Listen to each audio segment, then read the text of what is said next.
The night air was cold and sharp, carrying the smell of pine and something older, something that hummed beneath the earth like a heartbeat. The clearing was full. Every member of the Ironwood pack had gathered in a wide circle around the stone altar, their faces lit by the silver glow of the full moon overhead. Torches lined the outer edge of the trees, burning low and steady. The children stood at the front, dressed in their finest. The elders sat on carved wooden chairs. The warriors stood tall at the back, arms folded, watching.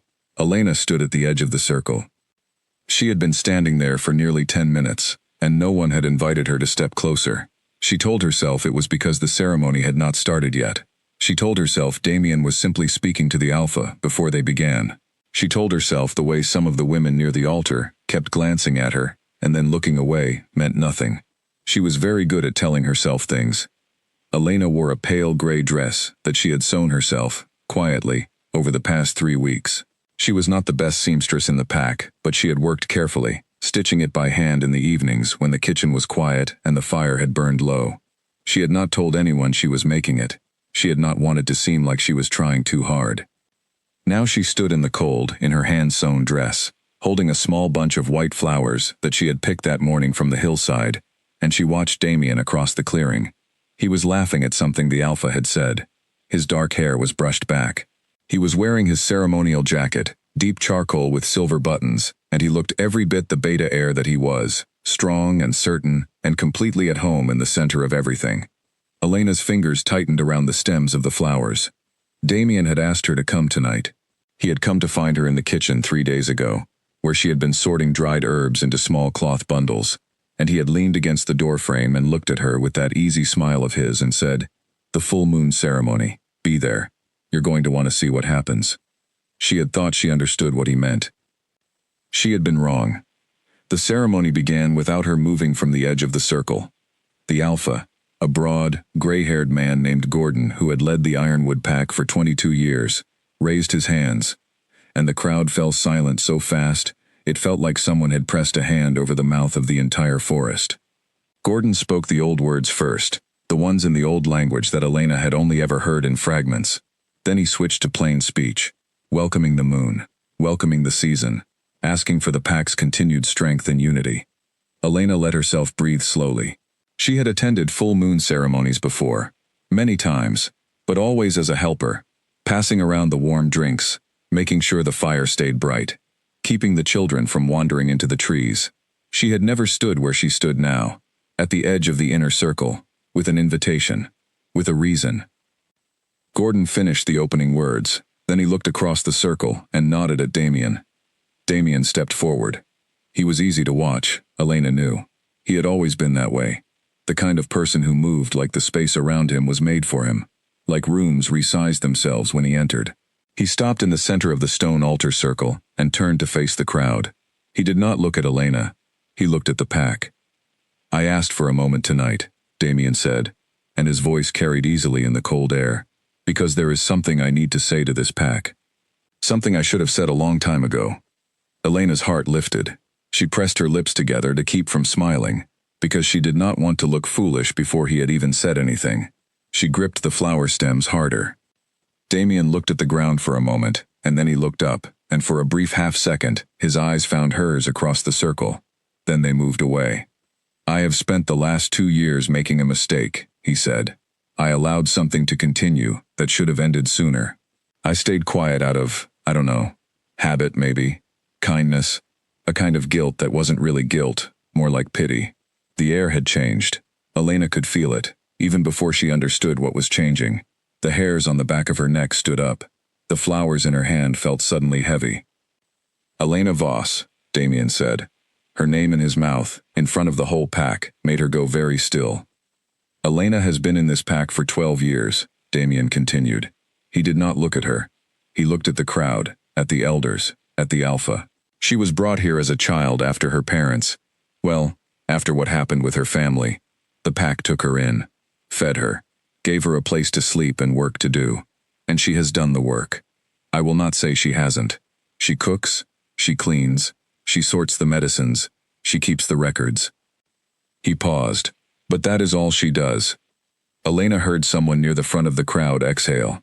It was not a sound of surprise. It sounded more like a sound of confirmation, like something that had been suspected had just been said out loud. She has no wolf, Damien said. You all know it. I know it. She knows it. 22 years old, and not a single shift, not even a partial one. No connection to the moon, no pack bond, nothing. She is not one of us. She never has been. He let the silence sit for a moment.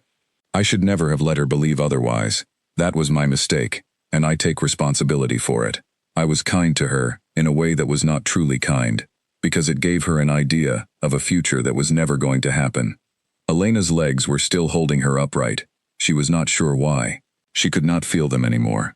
I cannot bond with someone who carries nothing, Damien said, and his voice did not waver once, not even slightly. I cannot stand before this pack and claim a person as my partner, who has no wolf, no power, and no true place in what we are. It would be an insult to this pack, to the bond itself, and to everything the Ironwood name stands for. He paused again. Elena is a kind person. I think she has a good heart, but a good heart is not enough. She is, and I say this without malice, useless to what we are. The word landed in Elena's chest like a stone dropped into still water. Useless. She heard it. She heard every person in the circle hear it.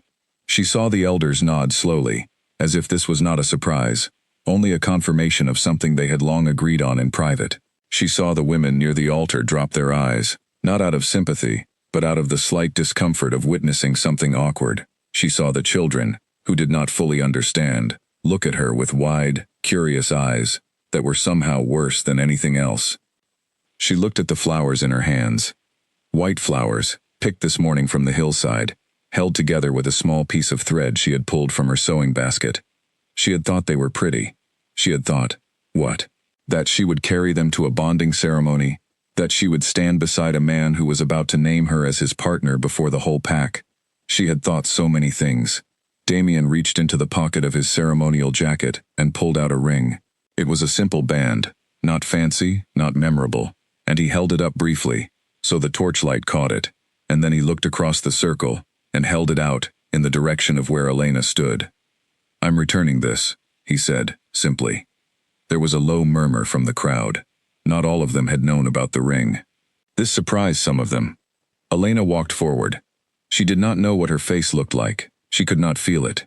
She walked across the circle, and the crowd parted for her, not with warmth, but with the particular kind of parting that people do when they want to let something pass without touching it. She walked until she reached the center, until she was standing close enough to Damien that she could see the firelight in his eyes, and the absolute steadiness there. No guilt, no regret, not even discomfort. He held out the ring between two fingers. She looked at it. Then she looked at him. She took the ring from his fingers, and she turned it once in her palm, and she looked at it for a moment that felt much longer than it was. Then she placed it back in his open hand. She did not throw it. She did not press it. She simply set it there, gently, as if she were returning something that had never belonged to her at all. Then she turned around and walked back across the circle, through the parted crowd, and out of the clearing. She kept walking until the torchlight was behind her, and the trees were around her, and the sound of the ceremony, which had resumed almost immediately, because the pack had other things to get through tonight, faded into something distant and low, like a sound heard through water. She walked until she reached the edge of the Ironwood territory, where a fallen oak marked the boundary, and she sat down on it. The cold was sharp. The moon was high and very bright. She could hear an owl somewhere far to the left. She had not cried yet. She was not sure she was going to. What she felt, sitting on that fallen oak with her white flowers still in her hand, was not grief exactly. It was something more like the feeling of a person who has been holding a door shut for a very long time and has just let go. A sudden emptiness in the arms. A strange relief mixed with a hollow kind of ache. She had known. That was the part she kept coming back to. She had known for a long time that something was wrong, with the way Damien spoke to her in private compared to public, with the way he never introduced her to visiting pack members, with the way he never answered directly when she asked about the future. She had known, and she had told herself other things instead, and tonight the thing she had known had simply been said out loud, in front of everyone, by him. She sat on the fallen oak for a long time. At some point she set the flowers down on the ground beside her. She did not throw them. She just set them down, carefully, on the moss, and let go of them. She thought about the pack house. She thought about the small room she had been given at the back of the kitchen wing, the room with the low ceiling and the single window that faced the woodpile. She thought about the 12 years she had spent in that room, in that house, in this pack, being useful in all the ways that Damien had listed tonight, and none of the ways that apparently counted. She thought about the key she wore around her neck, on a thin cord, always. It was a small iron key, old and worn smooth, that had belonged to the pack's head librarian, a quiet old man named Aldrich, who had died 4 years ago, and who had been, in all the years Elena had spent in the Ironwood pack, the only person who had ever seemed genuinely interested in what she thought. He had given her the key the week before he died. He had pressed it into her hand and said, "This opens the lower archive. Don't let them tell you it's been cleaned out. It hasn't." She had never used it. She had not known what to do with it. She touched it now, through the fabric of her dress, feeling its familiar shape. Behind her, a long way back through the trees, she could hear the pack ceremony continuing. Someone was speaking. Then there was laughter. Brief, warm pack laughter. The kind that came from belonging, from shared history, from roots that went deep. Elena stood up. She smoothed the front of her dress, the dress she had made herself, stitch by careful stitch, and she looked at the moon for a moment. Then she looked at the territory boundary marker, the old fallen oak. She stepped over it. She did not go back to collect her things. She had very little. What she had that mattered she was already carrying. The key around her neck, the worn leather satchel she had left at the base of the oak before the ceremony, packed 3 days ago, the night she had finished the dress, because some part of her that she had not been listening to had already known. She had packed 2 changes of clothes, a small tin of the dried herbs she always carried for headaches and wounds, a thin blanket, a canteen of water, and the small brown journal she had kept since she was 14. She picked up the satchel now, swung it over her shoulder, and looked ahead. The gray wood lay to the north, unclaimed territory, wide and old and full of shadows. No pack controlled it, no alpha ruled it. It was the kind of place people named in warnings, the kind of place children were told not to go. Elena adjusted the strap of her satchel and walked toward it. The moon lit the path ahead of her. The owl called again from somewhere in the dark. Behind her, the torches of the Ironwood pack grew smaller and smaller, until they were just pinpoints of orange between the trees, and then the trees closed, and there was nothing behind her but forest and night. She did not look back. She had spent 12 years looking back. Back at the family she had lost. Back at the hope that this pack would one day feel like home. Back at the version of herself she kept trying to become for other people. She had spent 12 years waiting to be chosen. She was done waiting. She did not know what was ahead of her. She did not know what the Greywood held, or where she would sleep, or what she would eat in the morning. She did not know what the iron key unlocked, or what the old librarian had known about her that he had not said directly. But she was walking, and the moon was above her, and the night was cold and clear, and entirely her own, and for the first time in 12 years, not a single person in the world was telling her what she was worth. That was something. She walked until the ground sloped downward, and the trees grew closer together, and the air smelled of moss and cold water. She walked until her legs began to ache, and her breath came in small clouds in front of her face. She walked until the sounds of the forest settled around her, the low creak of branches, the rustle of something small moving through the underbrush, the distant sound of water. She found a large flat rock beside a narrow stream, and she sat on it, and she opened her satchel, and took out her journal, and in the thin silver moonlight she wrote one line. She wrote, "I know what I am not. That is a beginning." Then she closed the journal, wrapped herself in her thin blanket, leaned against the rock, and in a short while, surprising herself completely, she fell asleep. Above her, the full moon moved slowly across the sky, bright and ancient, and uninterested in anyone's opinion of anyone else's worth. It lit the stream so it shone like hammered metal. It lit the trees until every leaf edge was traced in silver. It lit the small sleeping figure of a young woman on a flat rock in the middle of the greywood, and if the light looked different on her than it did on everything else, warmer, steadier, as if something in the earth beneath her was answering it, there was no one awake to notice. Not yet. Elena woke before sunrise, with cold feet and a stiff neck, and the sound of water in her ears. For a moment, she lay very still on the flat rock, looking up at the sky between the tree branches, watching the deep blue of night slowly pull back from the first pale edge of morning. There was a bird somewhere close, one single bird, singing a short repeated pattern into the silence. Everything else was quiet. Then she remembered where she was. She sat up slowly, pressed her hands against the rough surface of the rock, and looked around at the gray wood.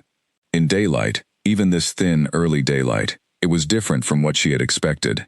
She had always imagined unclaimed territory as wild and chaotic, tangled with dead branches and danger. But the gray wood was simply old. The trees here were enormous, their trunks so wide that two people could not have linked hands around them. The ground beneath them was clear of underbrush, carpeted instead with deep green moss and the soft brown of old leaves. The stream beside her moved quietly, dark and clean, over smooth gray stones. It looked like a place that had been left alone for a very long time, not abandoned. Just left to itself. Elena stood, stretched, and spent a moment sorting herself out. She drank from her canteen, ate a small piece of the dried bread she had packed, and sat on the edge of the stream to wash her face in the cold water. The cold helped. It usually did. She thought about what she was doing. She thought about it clearly, without telling herself comforting stories. She had left the ironwood pack with a satchel on her back and an iron key around her neck. She had no shelter, no plan, no destination beyond away. She had no wolf, which in the world she had grown up in meant, essentially, that she had no power, no protection, and no standing. Alone in unclaimed territory, she was entirely on her own. She also had 12 years of detailed, careful, unrecognized knowledge. She knew which plants stopped bleeding and which ones caused it. She knew how to read weather in the color of the sky and the behavior of birds. She knew how to make fire in wet conditions, how to find north without looking at the sky, how to move quietly through forest. She knew these things because she had spent 12 years in the Ironwood Pack service, doing work that nobody watched closely enough to credit, learning everything she could from the books in the library that most pack members never bothered to read. Old Aldrich had taught her to read those books. He had been the only one who had. She sat beside the stream and let herself think about him for a moment. Aldrich Hume, tall, slow-moving, with a face that looked like a cliff, worn smooth by years of weather, and a manner of speaking that was so unhurried, it had taken Elena several months to understand that he was not, in fact, being vague. He was simply careful. Every word he said was chosen deliberately. He wasted nothing. He had found her in the library 3 weeks after she had arrived at the Ironwood Pack. Age 10, quiet and watchful and completely lost. She had gone to the library because it was the only room in the pack house where no one seemed to need anything from her yet. She had been sitting in the corner behind the lowest shelf, knees pulled up, looking at a book she could not yet read properly. Aldrich had come in without noticing her, or without seeming to notice her, and begun organizing the shelf she was sitting behind. He had worked quietly for a while. Then, without looking at her, he had said, "That one's written in Old Vale. Difficult script. Would you like to try the one on the second shelf instead? It has more pictures." She had not answered. She had been afraid of making a wrong move. He had pulled a book from the second shelf and set it on the floor beside her, without comment, and gone back to his organizing. She had looked at the book. It had pictures. Clear, detailed illustrations of plants, of the moon in its phases, of people. Some of them human-shaped, some of them caught in something in between. And in the margins of the pictures, someone had written notes in very small handwriting, dark ink, cramped and precise. She had looked at those notes for a long time. She had come back to the library the next day, and the day after that. Within a month, Aldrich had begun teaching her to read the Old Vale script. Within a year, she could read it better than anyone else in the pack. Within 2 years, she was managing the library alongside him, organizing records that had not been touched in decades, translating documents that the elders occasionally needed but could not read themselves. She was useful in the library, truly useful, in the way that Damien's word last night had not meant. Not useful like a tool that does one task and stays in the same drawer, but useful like a person who understands what they are doing and why. She had been 10 years old when she arrived. She had spent 12 years being shaped, quietly, into something she did not yet have a name for. She thought about all of this beside the stream in the cold early morning of the Greywood. She thought about the books she had read, the notes in the margins, the things Aldrich had pointed her toward in the last months of his life. Not directly, never directly, but with the kind of careful steering that she had only recognized as deliberate after the fact. He had started leaving certain books on the reading table without comment. Books about bloodlines, books about dormant gifts, books about a marking called the silver vein. She had read all of them. She had found them interesting in the abstract way that one finds old myths interesting, not as something that applied to anything real. Now she sat in the gray wood in the early morning and thought about that, and something small and uncertain shifted at the back of her mind. She pushed it away. She had more immediate things to deal with. She stood, repacked her satchel, and looked at her options. The gray wood stretched in all directions from where she stood. She knew, from the maps she had spent years filing in the Ironwood Library, that the gray wood was roughly 40 miles wide from east to west, and considerably longer from north to south. It was not endless, but it was large enough that a person could stay lost in it for weeks without finding either edge. She also knew, from those same maps, that there were a handful of old settlements in the Greywood, not active ones, not in a long time, but places where someone had once lived, stone foundations, dry wells, old shelters that might still hold a roof if they had been built in the old way. She needed to find one. She oriented herself by the light, then by a check against the moss on the north sides of the nearest tree trunks, and started walking east. East meant higher ground. Higher ground meant drier footing and a better view. It also meant she would eventually reach the edge of the Greywood, which bordered on open land rather than other pack territory. She walked for several hours. The Greywood was quieter than she expected in the daytime, but not silent. Birds moved through the upper branches. She startled a deer at a crossing point where two streams met. Twice she heard something larger moving parallel to her path in the trees. Not following her, she thought, just occupying the same general direction. She kept her pace steady, and her attention outward. Around midday she found the first sign of old habitation, a scatter of stones that had once been a wall, overgrown now with moss and low ferns.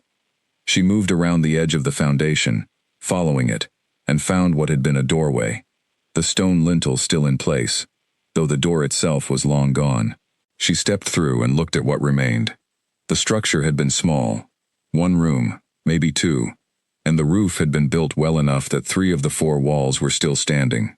The 4th had partially collapsed, and the roof had long since rotted away, but the standing walls were thick and solid, and the ground inside was sheltered enough that the moss was different there, finer, drier, more like a carpet. It was shelter.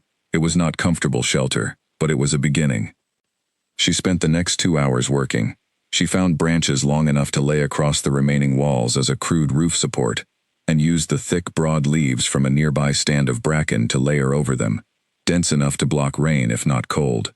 She gathered dry leaves from the most sheltered places she could find, and made a sleeping area against the most solid wall. She found the remains of a stone fire pit just inside what had been the doorway, scraped out the old debris, and built a careful small fire in it, using the tinderbox she always carried. Then she sat beside the fire in her old stone shelter in the Greywood, and she ate the last of her dried bread, and she thought about what came next. She could not stay here indefinitely. She had limited food, the tinderbox would not last forever, and the Greywood was not a place designed for comfortable long-term living. But it was a place to be while she decided, a place to rest while she figured out who she was, outside of the Ironwood Pack's definition of her. She took out her journal and wrote, "What do I know for certain? I know how to read 4 languages, including Old Vale. I know medicine, maps, and weather. I know 12 years of the Ironwood Pack's records, including some that no one else knows I have copies of. I know that Aldrich left me a key for a reason.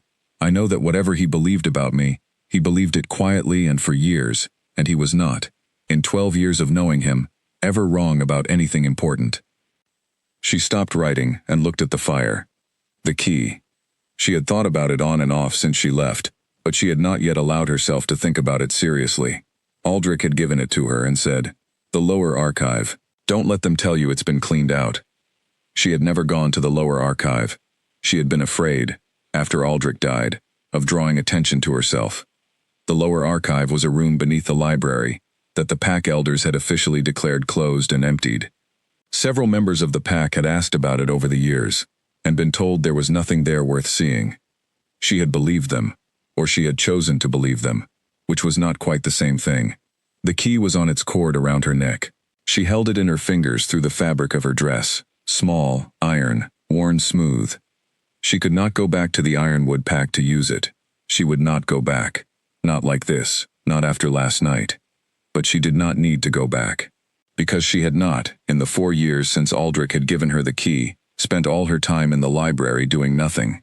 She had spent some of those years making careful copies, not of everything, that would have been impossible, but of the things that had seemed most important, most unusual, most deliberately hidden. She had written them in her small hand in the pages of her journals, which she had kept not in her room, but in a hidden space behind the loose stone in the library's eastern wall that Aldrich had shown her.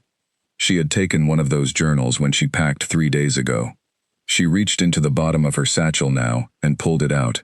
It was thicker than her regular journal, every page filled with tight, small writing, translations and copies and notes, the product of years of quiet, careful work that she had done because it interested her, and because something in her had always known that knowledge was the one thing no one could take away once you had it inside you. She opened it to the section she wanted. The silver vein. She had copied 3 different texts about it, from 3 different sources, translated from Old Vale into plain language, with her own notes in the margins where the texts disagreed, or where something seemed important. She began to read. The first text described it as a bloodline trait that appeared rarely, perhaps once in 3 or 4 generations, in certain old family lines. The gift was not a wolf in the usual sense. It was something older than wolves, something that the older written sources called the moon's own mark, which was not a useful description, but was consistent across all 3 texts, in ways that suggested it was not metaphor. The second text was more specific. It described the mark as dormant at first, invisible, unfelt, giving no sign of itself until a particular condition was met. The condition, in all 3 texts, was described differently. One called it the breaking of a false bond. One called it the completion of a long grief. One simply said the bearer had to lose something they had never truly had. Elena sat very still beside her small fire and read that last phrase 3 times. The bearer had to lose something they had never truly had. Outside her stone shelter, the gray wood settled into late afternoon. The light shifted from gold to amber. A wind moved through the upper branches. Somewhere far away, a wolf called, not from the ironwood pack's direction, but from somewhere deeper in the gray wood, far and faint, like a sound remembered rather than heard. Elena looked at the back of her right hand. There was nothing there. There never had been. She turned the page and kept reading. The third text, the one she had found in the most restricted section of the lower shelves, the one that had taken her a full week to translate because the script was old and inconsistent, was the most specific. It described not just the mark itself, but the bloodline from which it came. An ancient line, it said, one that had intertwined with the earliest pack bloodlines before the packs were packs, before anyone knew what shape the gift would take. It described the women who carried it, generation after generation, and what happened to them. Many of them had not known what they carried. Several had been told they were powerless. One, the text said this plainly, without drama, had been kept from knowing deliberately, by people who feared what the mark could do. She sat for a long moment looking at her fire. Then she picked up her regular journal, the one she had been writing in since she was 14, and she turned to a page near the back where she had, some months ago, written a date without fully knowing why. A date she had found in one of the old ironwood pack records. A date associated with an incident that the records described only as the Voss matter, resolved. She had written it down because it was the only mention she had ever found of her own family name in any ironwood record. Her parents had never been explained to her. She had been brought to the pack as an orphan. That was the story, and no one had ever expanded on it. The Voss matter, resolved. She looked at the date. Then she looked at the dates in the third text, the dates of the last recorded bearer of the silver vein mark. The dates matched. Elena closed both journals. She breathed very slowly, in and out, and listened to the fire and the forest and the owl that had begun calling somewhere in the trees above her. She breathed until the thing turning over and over in her chest settled into something she could hold still. Then she picked up her pen and opened her regular journal again and wrote, beneath the line she had written this morning, a second line. she wrote. I think Aldrich knew. I think he knew the whole time. She closed the journal and lay down on the moss beside the fire and looked at the first stars appearing in the sky, above the broken roof of her stone shelter, and she thought about a tall, slow-moving old man who had given a key to a 10-year-old girl and spent the next 12 years teaching her to read everything it might open. The fire burned low. The stars moved. Elena slept and did not dream, and above the broken roof, the sky was very clear and very wide, and the moon had not yet risen. But it would. She heard the footsteps before she saw anyone. It was the third morning in the stone shelter, and Elena had been up for an hour already, boiling water over the fire and checking the small store of roots and berries she had gathered the afternoon before. She had been thinking as she worked about how long she could manage here. The food situation was manageable if she was careful, and she had found a second stream 20 minutes east that ran clear and cold. She had been considering whether to try pushing further east toward the edge of the gray wood, or whether to stay and make this small stone room into something more livable. Then she heard the footsteps. She put down the tin cup she was holding, slowly, and went completely still. The footsteps were not light, they were deliberate, not the careful, quiet movement of someone hunting or sneaking, but the straightforward tread of someone walking with purpose. One person, moving toward her. Elena looked around the shelter quickly. There was nothing useful she could do in the time available, so she did nothing except stand up and face the doorway, the open gap where the door had once been, and wait. The person who stepped through was a woman. She was old, not old in the way that Aldrich had been old, settled, slow, worn smooth by time, but old in the way that certain trees are old, where the age is in the texture and not the shape, and the shape itself is still straight and solid. She was tall, with white hair cut short and close, and she wore a long coat the color of bark, layered and practical, and her boots were good ones, well broken in.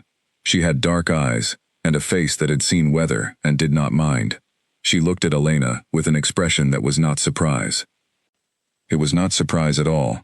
If anything, it was closer to satisfaction, the expression of someone who has been looking for something and found it where they expected it to be. You're smaller than I thought, the woman said. Her voice was unhurried. She looked around the shelter briefly, taking in the fire, the bedding, the stone fire pit, the neat arrangement of the small camp, with the kind of attention that assessed without judging. The shelter work is good, though, smart to stay in the east quarter. Who are you? Elena asked. Her voice was steady. She was glad of that. Sarah Wills, the woman said, as if it should mean something. She stepped fully into the shelter and crouched beside the fire with the ease of a person who had spent a great deal of her life outdoors. She held her hands out toward the warmth. That's a decent fire. You kept it going through the night? Yes. Elena watched her. How did you find me? You were not particularly hidden. Sarah glanced up at her. A new fire in the east quarter of the Greywood is not a usual thing. I came to see what it was. She paused. When did you cross in? 4 days ago. Sarah nodded, as if this was more or less what she had expected. From Ironwood? Elena's jaw tightened slightly. Yes. Alone? Obviously. Sarah almost smiled at that. It was a very small movement at the corner of her mouth, and it was gone as quickly as it appeared, but Elena caught it. Sarah straightened up from her crouch and looked at Elena directly. A long, unhurried look, the kind that most people found uncomfortable, but that Elena had grown up around, because Aldrich had looked at things the same way, like understanding something was worth taking the time to actually look at it. Have you eaten today? Sarah asked. Some. Come to my house, Sarah said. It was not a question. It was not quite a command either. It was said the way one states a fact that simply happens to involve another person making a decision. It's 40 minutes from here. Your food situation is thin, and you know it. Elena looked at her. Why? Sarah seemed to consider this a fair question. Because you need a meal and a real roof, she said, and because I think we have some things to discuss that are better discussed out of the cold. You don't know me, Elena said. No, Sarah agreed. But I know something about you, and you know something about yourself that you haven't quite looked at directly yet. Am I wrong? The Greywood was quiet around them. The fire crackled. Elena thought about the journal she had read 3 nights ago, the dates that matched, the long silence of 12 years, during which everyone around her had told her what she was not.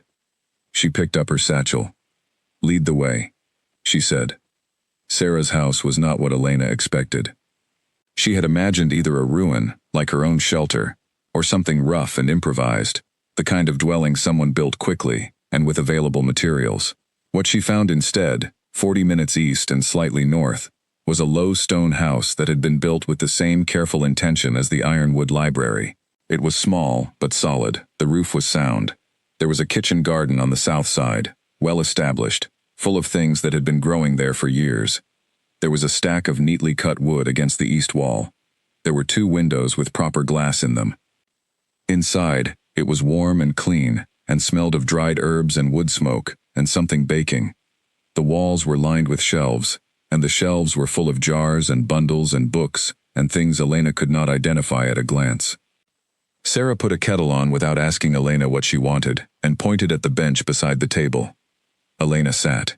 She looked around while Sarah moved about the kitchen. The books on the shelves were a mix.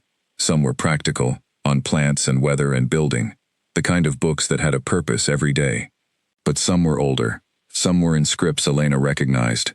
One, on the middle shelf at eye level, had a spine she had seen before, a design she recognized from the Ironwood Library's restricted section. She looked at Sarah's back. "You knew Aldrich Hume," Elena said. Sarah did not look up from what she was doing. "I did." "For how long?" "A very long time." Sarah set 2 cups on the table and poured from the kettle. The tea was dark and smelled of something Elena could not name. Not unpleasant, but complicated. "Longer than you have been alive." Elena wrapped her hands around the cup. "He sent you." "Not exactly," Sarah said. She sat down across from Elena with her own cup and looked at her directly. The same assessing look as before, but warmer now, somehow. "He told me, some years ago, that when the time came, he believed you would come through the Greywood's eastern quarter. He was very specific about that." She paused. He was right, as he usually was about things like this. Elena felt the conversation settling around her like a river settling into a new channel after a flood. Things that had seemed disconnected were becoming adjacent to each other in her mind. She looked at the book on the shelf. "The Silver Vein," she said. Sarah was quiet for a moment, then she nodded. "Yes." "Tell me the true version," Elena said. "Not the myth version, the version Aldrich believed." Sarah looked at her for a moment, that stretched long enough to feel considered. Then she said, "Aldrich did not believe in it. He knew it. There is a difference." She curled her hands around her cup. "The Silver Vein is not a legend. It is an inherited trait, passed through certain bloodlines, and it is real, and it is documented, across centuries of written records, that most people have never seen, and that some people have worked very hard to prevent others from seeing." "Because of what it does," Elena said. "Because of what it means," Sarah corrected. "It is not a weapon, and it is not a simple gift. It is a form of connection, between the bearer and something older than Pax, older than the current order of things. It is rare. In living memory, the last known bearer was my mother," Elena said. The word sat between them. Sarah looked at her steadily. "Yes." Elena set down her cup. Her hands, she noticed, were completely calm. She had thought that saying that out loud, "my mother," might shake something loose in her, but it did not. It settled something instead. As if the word had been waiting in exactly that position for a long time, and had simply found its slot. "Tell me what happened to her," Elena said. Sarah was quiet for a moment. The fire in the stone hearth at the end of the room breathed. Outside, a wind moved through the trees. "Her name was Clara Voss," Sarah said finally. "She came from the old Voss line, which was not a Pack family, but was something older than Pax. She had the mark from birth, dormant as they always are at first. She grew up knowing what she was. Her own mother taught her, which is the proper way of things." Sarah paused. She was 24 when she met a man connected to the Ironwood Pack. A good man by all accounts. They formed a true bond. They had a daughter. "Me," Elena said. "You," Sarah agreed. "And the problem was not the man, or the bond, or you. The problem was that someone in the Ironwood Pack's inner circle knew what Clara was, knew what you would likely be, and that person understood very well that the silver vein mark, in a young woman with proper training and the right knowledge, was a kind of power that the Ironwood Pack could not control and could not own. So they removed her, Elena said. Her voice was flat and even. She said it the same way she might have said so they filed the record incorrectly, because emotion was something she could come back to, but right now she needed information. There was an incident, Sarah said carefully. It was made to look like something other than what it was. Both of your parents died. You were brought to Ironwood as an orphan, and whoever made that arrangement made very sure that you would be kept small, and kept quiet, and kept away from any knowledge that might wake up what you carry. They controlled who taught you, what you read, how you were spoken about. They did not control Aldrich, Elena said. No, Sarah said, and something in her voice shifted, something like pride, or like grief, or like both at once. They did not. Elena was quiet for a while. She drank her tea. The fire breathed. Outside, a crow called once and fell silent. She thought about 12 years of being told she was powerless. She thought about Damien's voice in the clearing, flat and certain, useless. She thought about the way no one in the pack had spoken up, not one person, not even the ones who had known her for years, not even the elder women who had sometimes smiled at her in the kitchen and accepted the herb bundles she made them. She thought about the key around her neck. What does the lower archive hold? She asked. Sarah looked at her. Your mother's original bloodline record.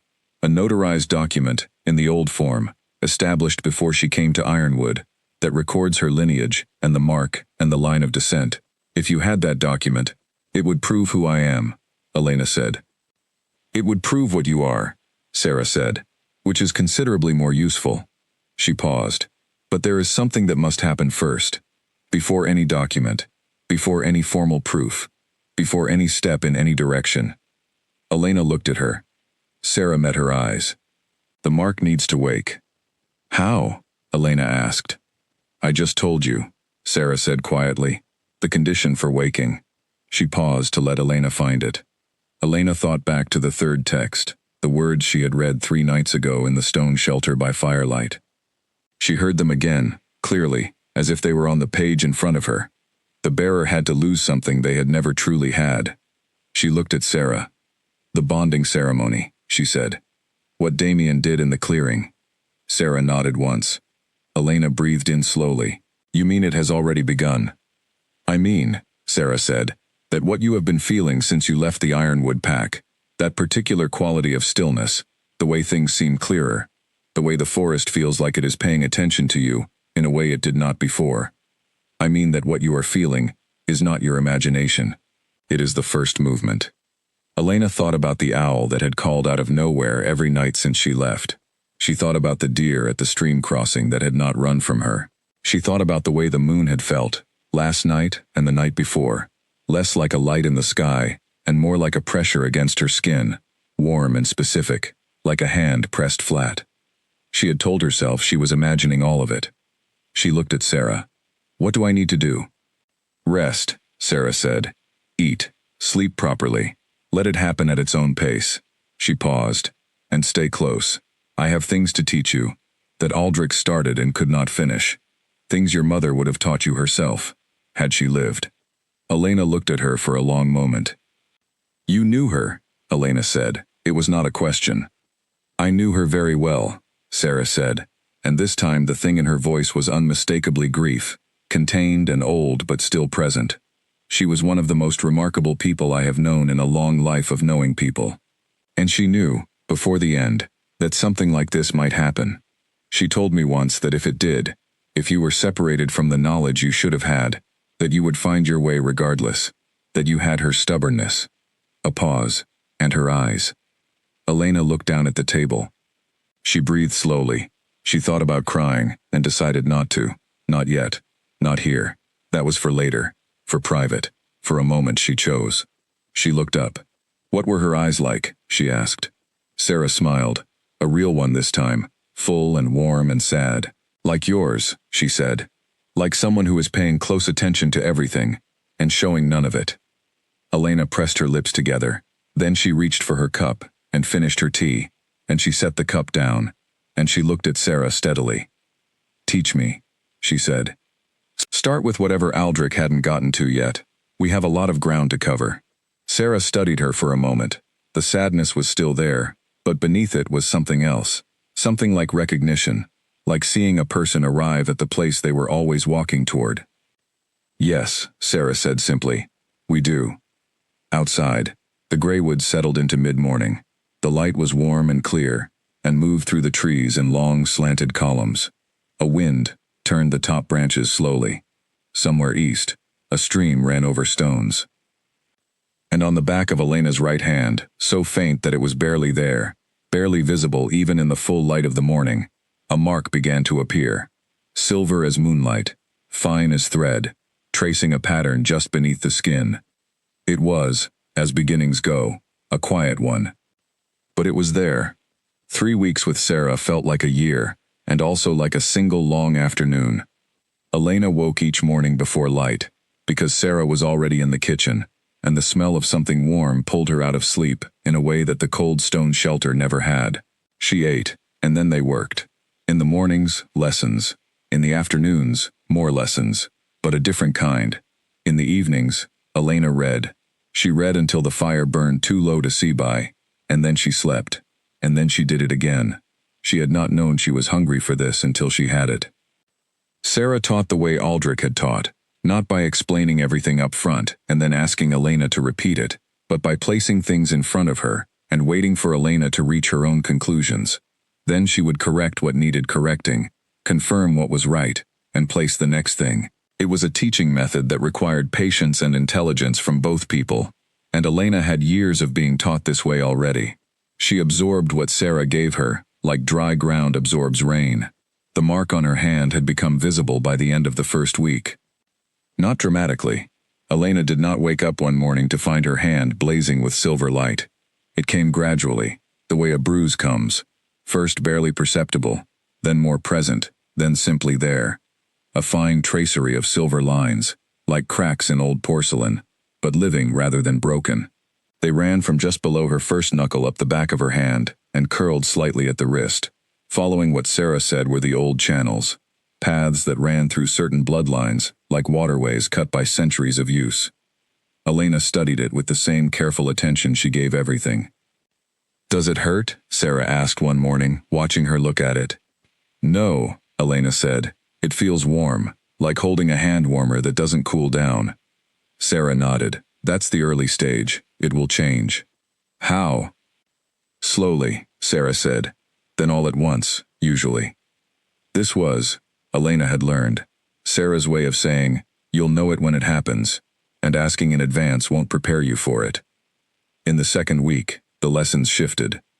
Sarah put down the theoretical texts and began teaching Elena to use the mark deliberately, not to activate it, which was not something that could be forced, but to listen to it, to pay attention to the warmth, to notice what changed it, to learn the language of the thing that was waking up inside her before it was fully awake. Elena found this easier than she expected. She had, without knowing it, been paying attention to her body in a particular way her whole life, noticing small changes, calibrating against what was around her, reading the physical world carefully because no one had ever told her she could read it any other way. What Sarah was asking her to do now was not new. It was just named. "Your mother was the same way," Sarah told her, on an evening when they were both sitting by the fire, and Elena was writing in her journal. "She had a 24-year head start on you in terms of knowledge, but the quality of attention you bring, that is the same." Elena looked up from the journal.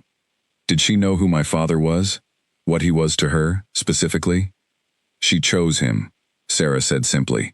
"She chose him clearly, and without pressure. He was a good man, who had the gift of making a person feel seen." He made her laugh. A pause. She was not naive about the risks of connecting with someone inside the Ironwood Pack's orbit. She made that choice fully aware. "And the person who arranged, what happened to them?" Elena said. "Do you know who it was?" Sarah was quiet for a moment. "I have a very strong belief," she said. "That is not the same as proof. And what you need right now is not a target.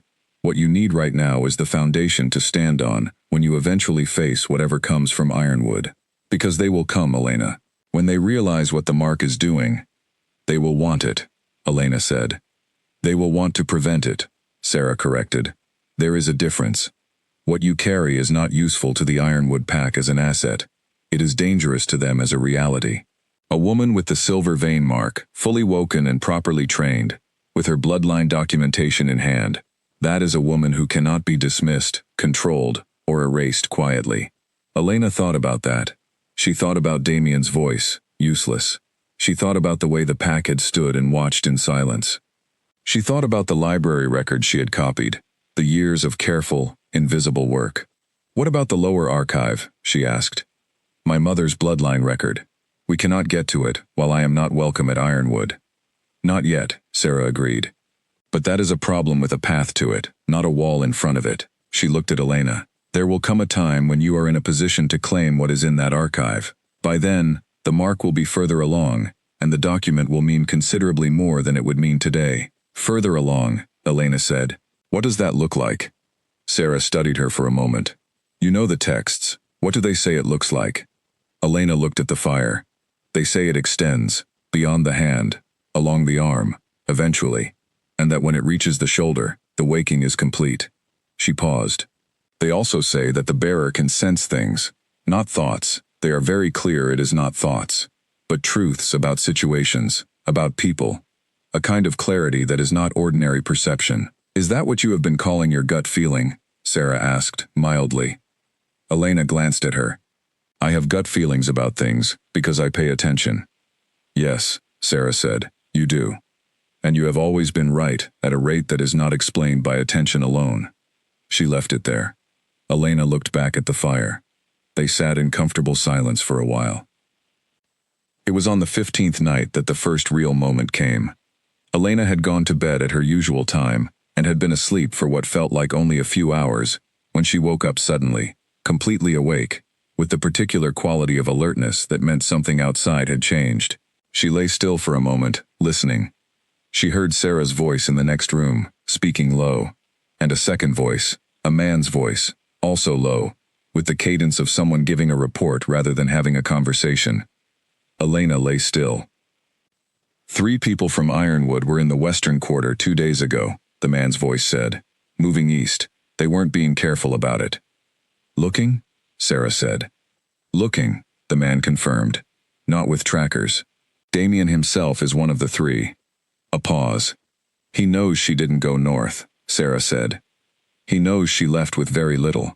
He'll expect her to have found shelter. He'll check the Greywood next, because there's nowhere else obvious to go. A pause. He'll find the stone shelter. The fire is cold, Sarah said, and she was careful about footprints. For a few days, maybe. He has good trackers on call, if he brings them in. Then we move, Sarah said. But not yet. She's not ready to move yet. Elena heard the man's voice, lower now, something she couldn't make out. Then footsteps, going to the door, and then quiet. She lay in the dark, thinking about the fact that Damien was looking for her. She had known, in the abstract, that this was possible. She had told herself it was likely, even. But knowing it as a possibility, and lying in a small house in the Greywood in the middle of the night, knowing it as a fact 3 miles west, were different experiences. She thought about why he would come looking for her, not out of regret. She did not for one moment think this was about regret. He had said what he said in that clearing without hesitation and without looking back. What he was looking for was something he had decided he needed after the fact, something she had that he wanted. The library records, the copies she had made, or possibly, if he had found out about the key, somehow, the lower archive itself, or possibly the mark. She lay still and thought about that last possibility. If someone in Ironwood had recognized, at the full moon ceremony, that the silver vein was beginning, if the faintest early sign had been visible to someone who knew what to look for, then Damien would not be searching for a discarded woman. He would be searching for something that had been released before they were ready. She got up, quietly, and dressed in the dark. When she went to the kitchen, Sarah was sitting at the table with her hands around a cup, not drinking, just holding it. I heard, Elena said. Sarah looked at her.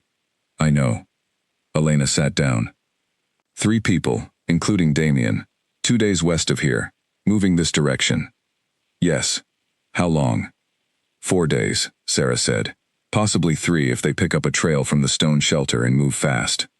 Then I have 4 days, Elena said. She looked at Sarah. I need you to finish what you were planning to teach me this week and start the next thing. And I need you to tell me what the mark can do, that the texts are not specific about. Sarah looked at her. Please, Elena added. Sarah almost smiled. Then she got up and poured a second cup of the dark tea, and set it in front of Elena, and sat back down. All right, she said, but you need to understand that what I am going to tell you next is not something from a book. It is something I have seen, once, in my life, from your mother. And it is not a gentle thing. I am not looking for gentle, Elena said. No, Sarah said, I can see that. She settled her hands on the table. The texts describe the mark as a form of clarity and connection. They are correct, as far as they go. What they do not describe, because the people who wrote them were describing it from outside, is what it feels like from the inside. She paused. Your mother described it as a kind of knowing that had no words. When the mark was at its fullest, she could stand in a room with a person and understand, without that person speaking, whether they were true or false.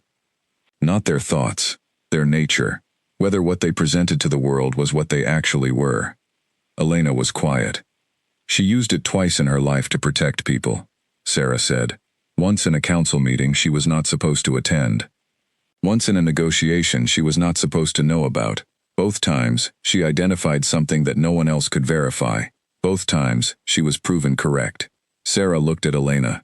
The people who feared that are the same people who feared you. Elena turned her hand over and looked at the mark. The silver lines were steady in the firelight, fine and clear. She touched one of them with the tip of her finger and felt the warmth of it press back. 4 days, she said. 4 days, Sarah agreed. Then we start now, Elena said. Right now, tonight. Sarah studied her for a moment. Then she reached across the table and turned the oil lamp up slightly. And she opened the book that had been sitting at her elbow, the one with the spine Elena had recognized on the first day, and she set it between them. Your mother always began with the same exercise, Sarah said, and she always found it difficult, and then she always found it easy, and then she always wondered why she had found it difficult. What is it? Elena asked. Silence, Sarah said. Complete internal silence. Not the absence of thought, that's impossible, but the quieting of preference, the setting aside of what you want to be true, what you fear is true, what you have decided is true, until all that is left is what is actually there. Elena looked at her. I have been practicing that, she said, for 12 years. Sarah looked at her with the particular expression that Elena was beginning to recognize as the one she made when Elena said something that surprised her into something like delight. I know, Sarah said. That is why I think this will go faster than it did for your mother. Elena turned to the page in the book that Sarah indicated. The fire burned steadily. The gray wood was dark and old and quiet around them. 3 miles to the west, 3 men moved through the trees, and Elena read and learned, and the silver mark on her hand grew by the width of one fine line. The next morning arrived cold and clear, and Sarah changed their routine without explanation. She was dressed before dawn, her traveling coat already on, a pack set near the door that Elena had not seen before. Elena understood without being told. They were not staying another 4 days. They were leaving now. How far? Elena asked, pulling on her boots. 2 hours north, Sarah said. There's a second house. I built it for exactly this kind of occasion. She looked at Elena with something that was not quite apology. I should have told you about it sooner. I did not expect them to move this quickly. Elena shouldered her satchel. You underestimated Damien. I underestimated the panic, Sarah said, which suggests that someone at Ironwood noticed the mark beginning and told him urgently, rather than him deciding to look for you on his own timeline. The air outside was cold, and the forest was gray and still. That changes things. They moved quickly through the gray wood. Sarah set a pace that was faster than conversation, and Elena kept it without trouble. 3 weeks of better food and regular sleep had done a great deal for her condition. She watched the trees as they walked, and thought about what Sarah had just said. Someone at Ironwood had noticed, which meant someone at Ironwood had been watching for it, had been close enough to her at the ceremony, in the clearing, to see the very first faint trace of the mark beginning. She thought about who had been near her that night. She thought about the elders sitting in their chairs at the front of the circle. She thought about the women near the altar, who had glanced at her and looked away. One of them had not been looking away in embarrassment. One of them had been looking away because they had seen something they needed to report. Elena walked and thought, and kept the pace, and the gray wood moved past them, wide and dark and holding its own counsel. The second house was smaller than the first, and better hidden, set into the slope of a low hill, with the back wall flush against the hillside, and the front wall faced with stones that matched the surrounding terrain so closely that Elena walked past it before Sarah touched her arm and pointed. Inside it was spare but functional. A fire pit, a narrow sleeping platform, a small table, shelves. The shelves held the things that mattered most, Elena realized. Books, jars, supplies, the things that could not easily be replaced. "You prepared this," Elena said. "I prepared several things," Sarah said. "Your mother asked me to." She set her pack down and began uncovering the fire pit. "I have been getting ready for this for a long time. I did not know exactly what form it would take, but I knew it would require being ready." Elena put her own pack down and sat on the edge of the sleeping platform and looked at Sarah. "I need to ask you something directly," Elena said. Sarah looked at her. "Is there more to the mark than you have told me?" Elena asked. "Something you were planning to tell me gradually, or something you thought I wasn't ready for? Because we may not have the gradual option anymore." Sarah was quiet for a moment. She sat down on the small stool beside the fire pit and looked at Elena with the kind of look that meant she was making a decision rather than a calculation. "Yes," she said. "Tell me," Elena said. Sarah folded her hands. "The silver vein mark, at its fullest, is not just a gift of perception," she said. "The old name for it, in the oldest texts, not the ones you would have found in the Ironwood Library, is the claiming mark. Not because it claims others, because it establishes, beyond any question or dispute, what the bearer is." She paused. "In the history of the bloodline, every woman who has carried it fully has ended up at the center of something significant, not because the mark placed her there, but because once others who understood it saw it, they recognized what she was, what she represented." "Which is what?" Elena asked. Sarah met her eyes. "The original authority," she said. "Before packs had alphas, before the current order of things, there was something else. Something older, a kind of leadership that was not about strength or dominance but about truth, the capacity to know what was real, in a way that others could trust absolutely." She paused. "That is what the Voss line carries, and that is what the Ironwood pack has been trying to keep buried for 22 years. Elena let that sit. "There is one more thing," Sarah said. "And this one I tell you now, only because you asked, and because the situation has changed." She looked at Elena steadily. "The mark does not just affect the bearer. In the presence of someone who is themselves marked, in the old way, in the way of the original bloodlines, it responds." Elena went very still. "There are very few people left in the world who carry that older mark," Sarah said. "The alpha bloodlines, not the pack alphas, not the regional leaders, but the original line, the one the kings came from. They carry something that answers the silver vein. It is not a choice, and it is not a plan. It is simply what those two things do when they are near each other." Elena looked at her. "And?" she said, because there was clearly more. "And," Sarah said carefully, "the Alpha King of the Eastern Territories, whose name is Caius Vale, and whose line goes back to the original bloodline without interruption, has been scheduled to conduct a territorial inspection of the Greywood borders in 11 days. The fire had caught now. It burned quietly between them. 11 days, Elena said. 10, Sarah corrected. I miscounted yesterday. Elena looked at the fire. She thought about the texts, the old ones, the ones that had described the mark, not as a gift that woke in isolation, but as something that reached its completion, in proximity to its counterpart. She thought about everything Sarah had just told her. She thought about Damien in the trees to the west, moving east. She thought about what it meant that she was here, in this hidden house, in the Greywood, 10 days before a king passed through.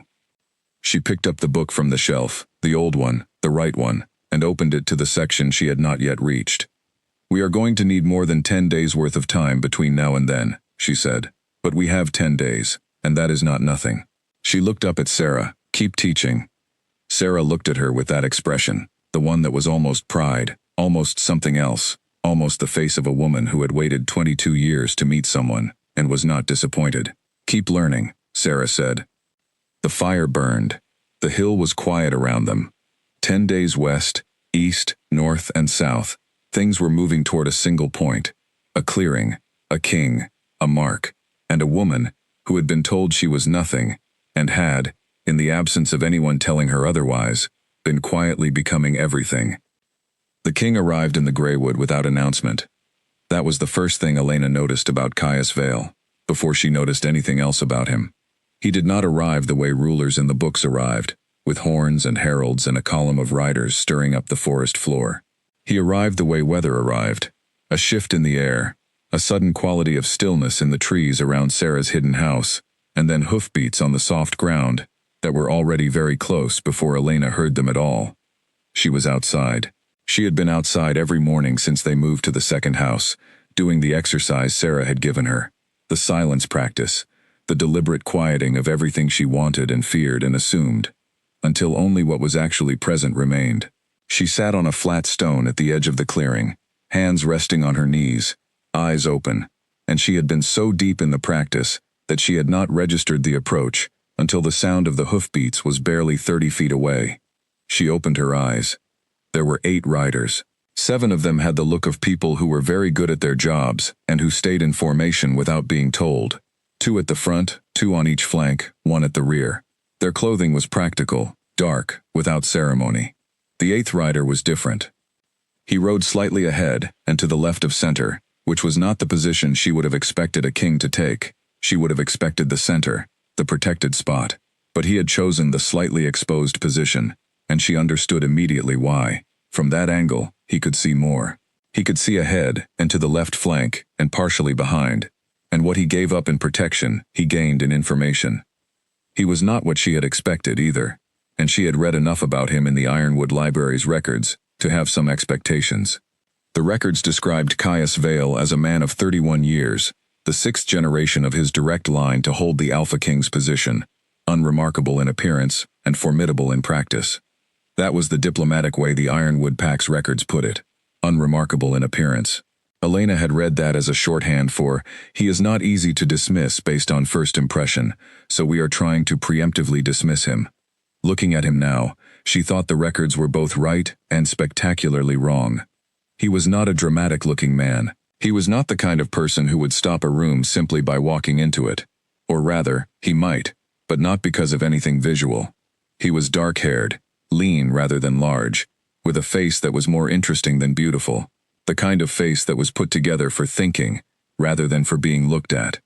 He wore dark clothing, good quality, nothing that announced rank. His horse was black and moved with an ease that suggested years of trust between them. What was not unremarkable at all was the way he was looking at the clearing. He was scanning it the way Elena scanned things, with the particular quality of attention that took in everything without seeming to look at anything specifically. She recognized it because she did it herself. She recognized also the moment when his scan stopped. When it stopped, he was looking at her. She did not look away. She also did not move, which she thought was probably the right call, given that moving would make her look either guilty or afraid, and she was neither. He said something, quietly, to the rider nearest him, the front left position, without taking his eyes from Elena. The rider nodded and eased back slightly. Caius urged his horse forward a few steps, then stopped.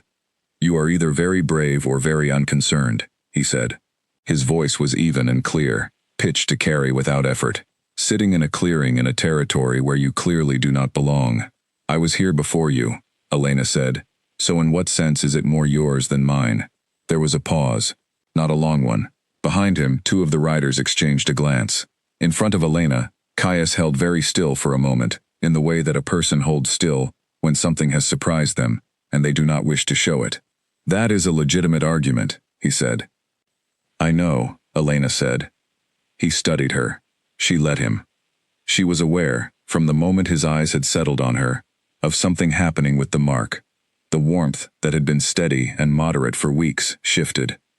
It did not blaze. It did not do anything dramatic, but it changed quality, moved from warmth to something more alert, more focused, like a compass that has been turning slowly settling on north. She kept her face still. "Your hand," Caius said. His eyes had moved to it. "What is that?" He had seen it. She had not covered it. The mark was clearly visible now in the morning light, more developed than even 3 days ago, the silver lines branching past her wrist. "It is mine," Elena said. Something shifted in his expression. It was not quite recognition. It was more like the look of a person who has found a word in a foreign language that they have been searching for in their own. He looked at her for another moment. Then he swung down from his horse.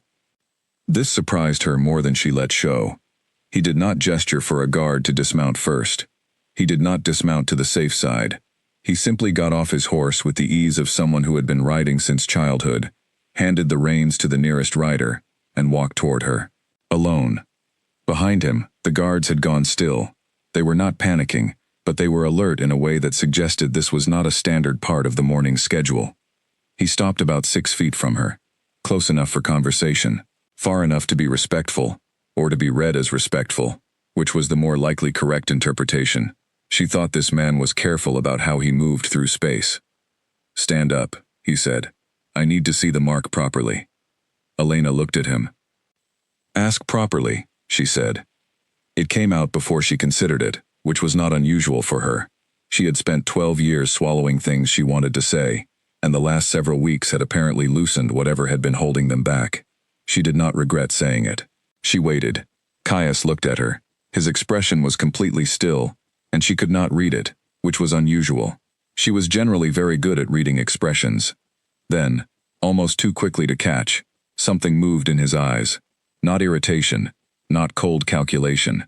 Something that was, she thought, close to the expression a person makes when they encounter something they had not expected to like, and find that they do. "Please," he said. The word was deliberate, chosen, not automatic. "May I see the mark?" Elena stood. She was not particularly tall, and he was not enormous, so they were closer in height than she had expected. She held her hand out, palm down, and he looked at it.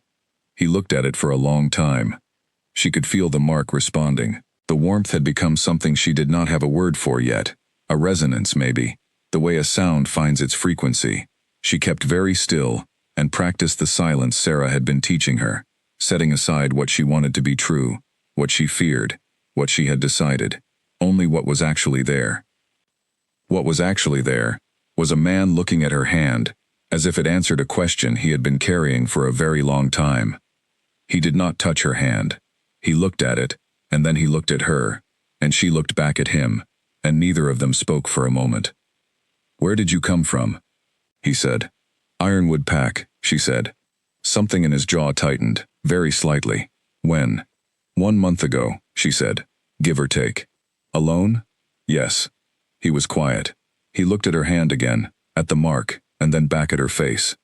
He was doing the same thing she had noticed he did when scanning the clearing, taking in more than he appeared to. "Are you in danger?" he asked. The question surprised her, not because it was wrong, but because it was the question she had not expected. She had expected, "Who are you? What are you doing here? Who gave you permission to be in this territory?" Instead, he had asked whether she was in danger, which meant his first instinct was not authority, but something closer to protection, and she filed that away. "Potentially," she said. "There are 3 people from Ironwood, moving east through the Greywood. One of them is the Beta. They are looking for me." "Why?" She looked at him.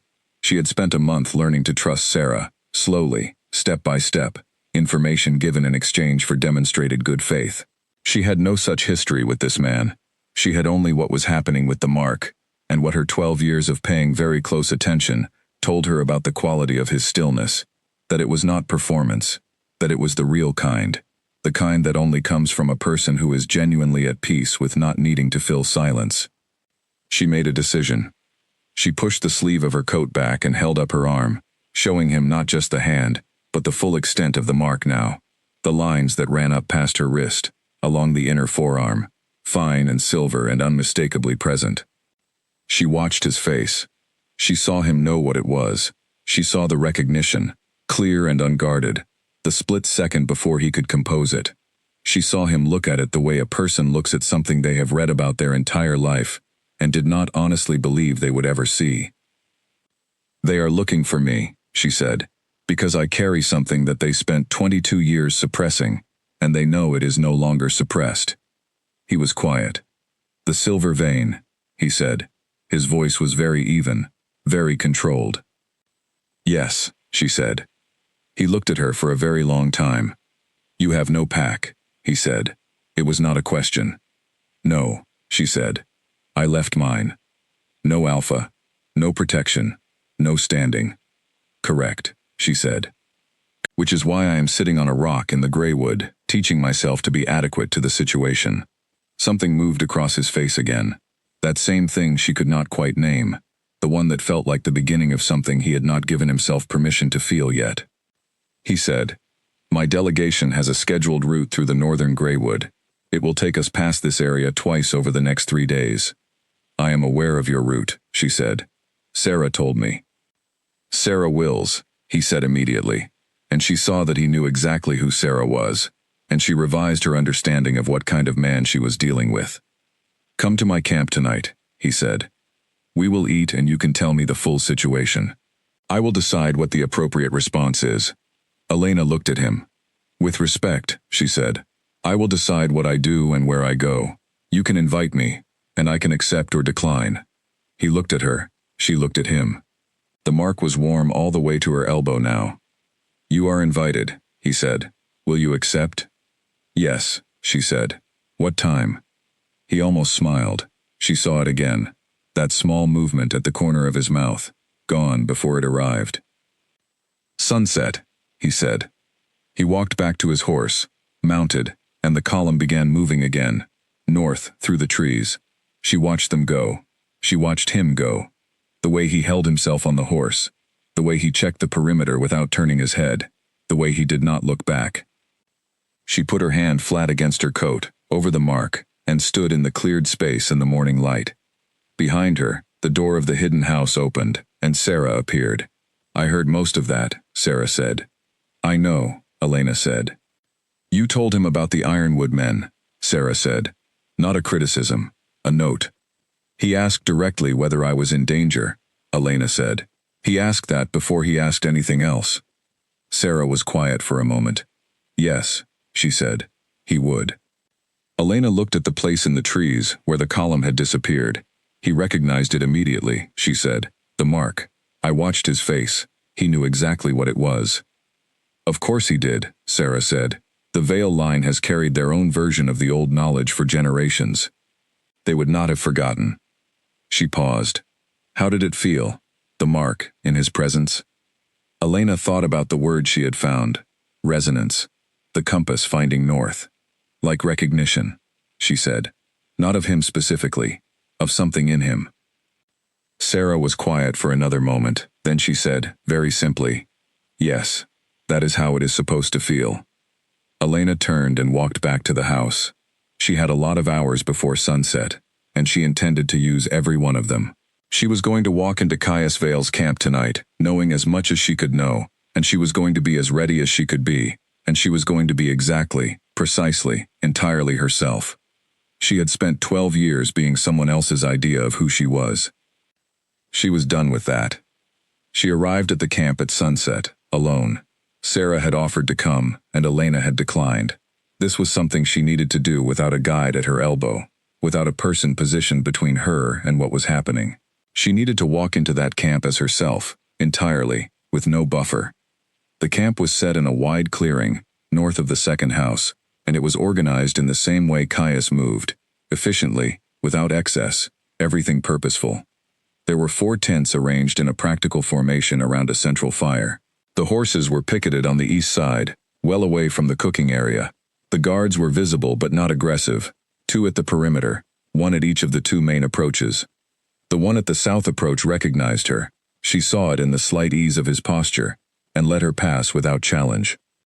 Caius was at the fire. He was sitting on a low camp stool, reading a document, and he looked up when she came near. He had changed out of the traveling coat into something simpler, and without the official context of the morning he looked, she thought, more like himself.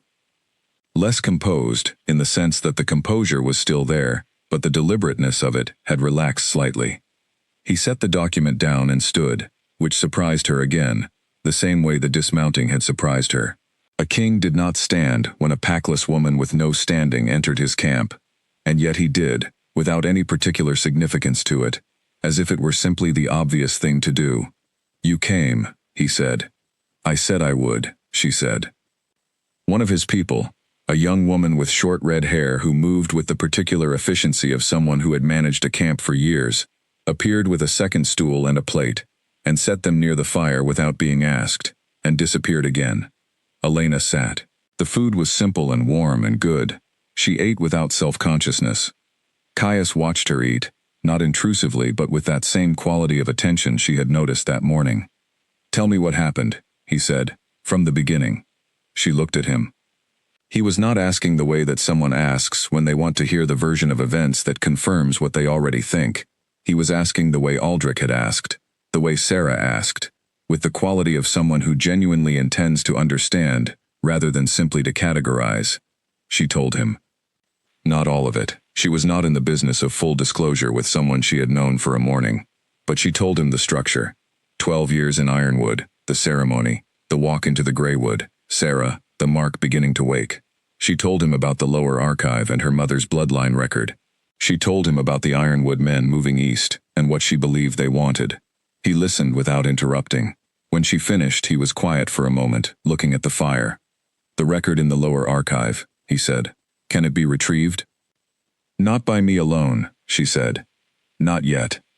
The pack would need to allow it, or someone with authority greater than an Ironwood Alpha would need to compel access." He looked at her. "I have that authority," he said. "I know," she said. "I was not asking you to use it." "I'm aware," he said. "I'm considering whether I want to." He looked back at the fire. The silver vein mark was last recorded in the Vale archives, as active during the tenure of your mother. I know who Clara Voss was. The Vale family records mention her 3 times. He paused. They mention what happened to her, and they record the conclusion that the line was ended. Elena kept her face still. "Clearly the line was not ended," he said, and his voice was careful in the way of a person choosing words around something that carries weight. "And the fact that you are sitting in the Greywood, rather than in a position of knowledge and proper standing, is not a coincidence. It is the result of deliberate action by specific people." "Yes," Elena said. "Do you know who those people are?" he asked. "I have a strong belief that is not yet proof," she said, deliberately borrowing Sarah's phrasing. Something moved in his expression at that, not quite amusement. "That is a careful answer." "I am a careful person," she said. He looked at her, that long, unreadable look she still could not quite decode. "You are," he agreed. "You are also sitting at a campfire in the Greywood, talking to me about your bloodline and your mark, and your mother, which is not the behavior of someone who is entirely cautious." "I am selectively cautious," she said. "I make decisions about where the risk is worth taking." "And talking to me is worth the risk," he said. "I haven't decided yet," she said. "I'm still assessing." He was quiet for a moment. Then he said, "What would you need in order to decide?" She looked at him. The fire was between them, warm and steady. The mark on her arm was warmer still. The camp around them was quiet, the guards at their positions, the evening air carrying the smell of pine and cold, and something that was just slightly wood smoke, and something else she didn't have a name for yet. She thought about the silence practice. She set aside what she wanted to be true, that this man was straightforward and safe, and that the mark's response to him meant she could trust him. She set aside what she feared, that she was being strategic with something that was not strategic. She set aside what she had decided in the morning, that he was more than what the Ironwood records had said. She let all of that go and looked at what was actually there. What was actually there was a man who had dismounted before his guards, a man who had asked whether she was in danger before asking who she was, a man who stood when she entered his camp, a man who listened without interrupting and looked at her the way she wanted to be looked at, not like a problem or an opportunity or a thing that needed to be explained, but like a person who was entirely present and worth understanding. She thought, these things can be performed. A clever person can do all of them deliberately, she thought, and a person who was performing them would have slipped somewhere in the last 2 hours. She had been watching closely, and he had not slipped once. She said, "Tell me something that does not make you look good." He looked at her. "Something you handled badly," she said. "A decision you made that you would not make again. or a situation you managed poorly. Not a small thing, something that mattered. He was quiet for a moment. He looked at the fire. 3 years ago, he said, there was a dispute in the Western Territories, a smaller pack, old grievances with their neighbors, the kind of situation that had been building for a long time. I was advised to let it resolve itself. My advisors thought intervention would read as overreach, would undermine the regional alpha's authority. I followed that advice. He paused. I should not have. 2 months later, the situation resolved itself in the worst available way, and the cost was borne by the people who were not in the room when I made that choice. He looked at her. I was trying to be politically thoughtful, and I was slow. Slow costs more than overreach, in my experience.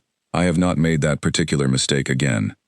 He said it without drama, without the particular shape of a confession that had been rehearsed. He said it the way a person states a fact they have fully digested and live with. Elena held the silence practice for a moment longer. Then she let it go. All right, she said. He looked at her. I accept the dinner, she said, and I accept that it is worth continuing this conversation. What changed? He asked. You answered correctly, she said. There is no correct answer to a question like that, he said. There are several wrong ones, she said. You did not give me any of them. He looked at her for another long moment, the look she still could not read, the one that was becoming familiar despite being unreadable. Then he reached across to the small camp table beside him and poured from the pot there into a second cup and held it out to her. She took it. They sat by the fire in the cooling evening, the king and the woman the ironwood pack had called useless, and they drank and talked until the fire burned low and the stars were thick overhead, and somewhere in the trees the owl called, the same one or another one, and Elena thought, I have been walking toward this for a long time. She had not known what this was. She was beginning to. The morning after the camp dinner, Caius's first rider arrived at Sarah's door before breakfast, with a folded letter, and the information that the Alpha King had extended his territorial inspection by 2 days. Sarah read the letter without expression and passed it to Elena. Protective custody, Elena said, reading. He's offering it officially. He's offering it diplomatically, Sarah said. There is a difference. Protective custody within a king's delegation is a recognized status. It gives you legal standing. It gives him grounds to prevent Ironwood from extracting you from the territory, and it requires nothing from you except your presence. Elena set the letter on the table. It requires that I go with him when he leaves. Yes, Sarah said. And his court, Elena said. He is offering to take me to his court. Which is, Sarah said carefully, one of the safest places in the Eastern Territories for a person carrying what you carry. Elena walked to the window and looked out at the gray morning. The gray wood was still and cold. She thought about the 2 days that had passed since the camp dinner. Caius had come to the hidden house the next morning, alone, and talked with Sarah for an hour, while Elena worked on her exercises. She had watched them from the window without intending to. 2 people who had known of each other for years meeting in person for the first time, speaking with the particular efficiency of people who don't need to establish context. She had thought, he is checking Sarah's version of my story against his own knowledge. She had thought, that is the sensible thing to do. She had not minded. What she had minded, slightly, was the feeling of being discussed, of being a matter under consideration. She had spent 12 years being discussed and considered and decided about, and she had a strong preference against it. She turned from the window. What do you think I should do? She asked Sarah. Sarah looked at her. I think you already know, Thutter, she said. Elena looked at the letter. It is not a rescue, she said. If I go on my own terms, not as someone being saved. Then make your terms clear, Sarah said. He will have to give me access to the archive through official channels, Elena said. That is the first condition. My mother's bloodline record cannot stay in Ironwood's possession indefinitely. He has the authority to compel that, Sarah said. Second condition, Elena said. I am not a ward. I am not a project.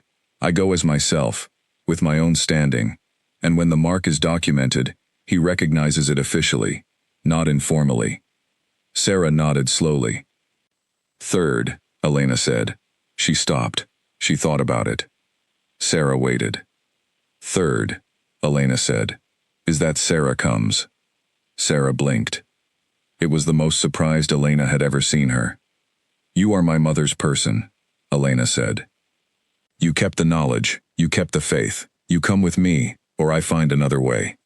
Sarah looked at her for a long moment.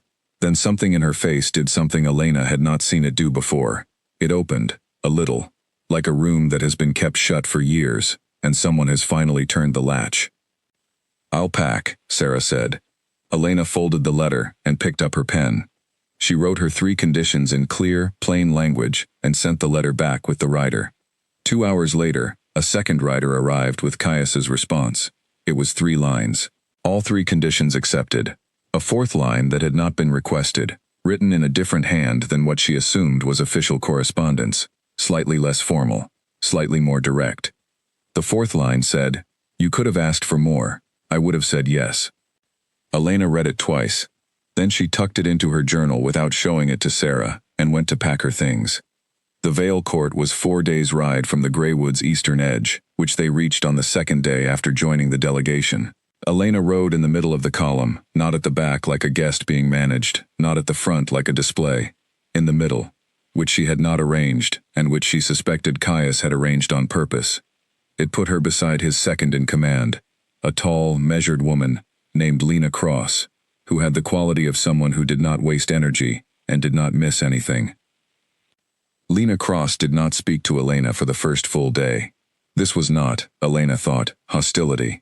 It was the behavior of someone who was assessing her in the only reliable way, by watching, not by asking. Elena respected this. She watched Lena Cross in return. On the 2nd day, Lena Cross said, without preamble, "You argued with him, before you'd known him 2 hours." "He gave me a direct opening," Elena said. "Most people don't use it," Lena said. "That seems like a waste," Elena said. Lena Cross looked at her. Then, very briefly, she nodded. It was the kind of nod that meant, noted, filed. The assessment has been made. Elena thought that she had probably passed some version of a test she had not known she was taking. Caius himself rode at the front. He had not spoken to Elena directly since the delegation left the Greywood. She understood why, or thought she did. There was a quality of deliberateness about him that was consistent across everything she had observed. He did not do things halfway. He seemed to be someone who, when in the process of deciding something, preferred to keep that process internal until he was finished. And whatever he was deciding about her and the situation, and what came next, was clearly still in process. She did not rush it. She had her own processing to do. The court appeared on the morning of the 4th day, emerging out of the trees at the end of a long road that was wider and better kept than anything Elena had traveled in her life.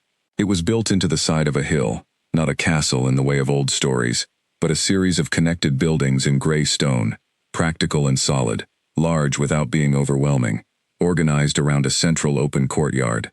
She had expected to feel something when she saw it. She felt instead a kind of watchfulness, the same feeling she had when she entered a new space and began cataloging it. Where are the exits? Where is the light? What does the space tell you about the people who live in it? The courtyard told her, this is a place where things are decided. The buildings told her, by people who have been deciding things for a long time.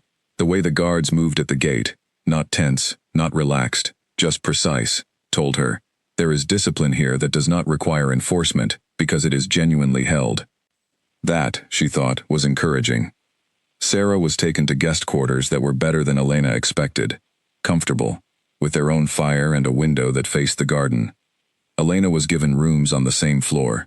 They were larger than she would have guessed for a person technically arrived as a protected guest, the rooms of an actual visitor, with a good bed and a writing table and shelves that were empty and clearly meant to be filled. Someone had left a small box on the writing table. She opened it. Inside was a set of writing materials, ink, pens, paper, of the kind she knew from the library. Good quality, not ceremonial. She thought about who had left them there, and what that choice communicated. She sat at the writing table, and looked at the empty shelves and thought, all right, this is the next chapter, and the next chapter requires the same thing all the others required. Paying attention, staying myself, not letting the size of the place shrink my sense of myself. She opened it to find a young woman with dark braided hair, holding a tray with food and a small sealed card. From Lady Mira Ashton, the young woman said pleasantly, and held out the card. Elena took it and opened it. The handwriting was excellent, precise, almost architectural in its neatness. The card said, "I hope you find the rooms comfortable. I would be delighted to introduce you to the court tomorrow morning at the first meal. I so rarely see new arrivals who require so little introduction. Your situation precedes you. Welcome." Elena read it twice. She read everything twice. The phrase was beautiful, and the meaning beneath it was not. Your situation precedes you. Meaning, everyone here already knows who and what you are, and I am the one who told them, and I am indicating to you, politely, that I am aware of that. She thought, Lady Mira Ashton is very intelligent, and very fast. She thought, and she is telling me, in the most polished possible way, that she considers herself the person who shapes how things are understood here. She thanked the young woman, who left. She set the card on the writing table. She thought about the 12 years she had spent in the Ironwood Pack's kitchen and library, learning to read everything beneath what was said. She thought about what Aldrich had told her once. The most dangerous person in any room is the one who controls the narrative. Not the one with the most power, the one who decides what the story is. She picked up one of the new pens. She wrote a response to Mira Ashton. It was warm, brief, gracious, and entirely without information. She thanked her for the welcome. She said she looked forward to the morning. She said nothing about herself, her standing, her mark, her history, or her purpose. She was pleasant and present and completely opaque. She sealed it and gave it to the guard at her door with a request to have it delivered. Then she went to find Sarah. Sarah was already in her rooms, unpacking with the efficient movements of someone who had done this many times, and she looked up when Elena came in. "Lady Mira Ashton sent me a card," Elena said. "I know," Sarah said. "I received one too." She held it out. Elena read it. Hers was slightly different in phrasing, rather more direct. Sarah Wills. "It is interesting to find you here at last. I imagine your presence says everything about what is happening. Welcome." "She knows who you are," Elena said. "She knows who I am, in relation to your mother," Sarah said, "which means she has access to very old records, or she has a very good memory, or both." She folded her card and set it aside. "Mira Ashton has been the primary candidate for the Queen's position for approximately 4 years. She is from an excellent family. She is educated and capable, and she genuinely likes Caius, which is not always the case in these arrangements." Elena sat on the edge of the chair near Sarah's window. "And she sees me as a disruption. She sees you as a variable she did not account for," Sarah said, "which, for someone who plans as carefully as she does, is a significant thing." She looked at Elena. "You should not underestimate her. She is not a villain. She is a person with a reasonable position that you represent a threat to, and she is going to handle that in the most elegant and precise way she can." "What do I do?" Elena asked. "Be exactly who you are," Sarah said. "Not louder, not more cautious. Exactly who you are. The mark will do the rest in time." She paused. "And do not attempt to explain yourself to the court. Do not justify your presence. Do not outline your history. Do not try to establish your standing through words. Let what you are speak for itself." Elena thought about that. It went against every instinct 12 years of being in a subordinate position had given her.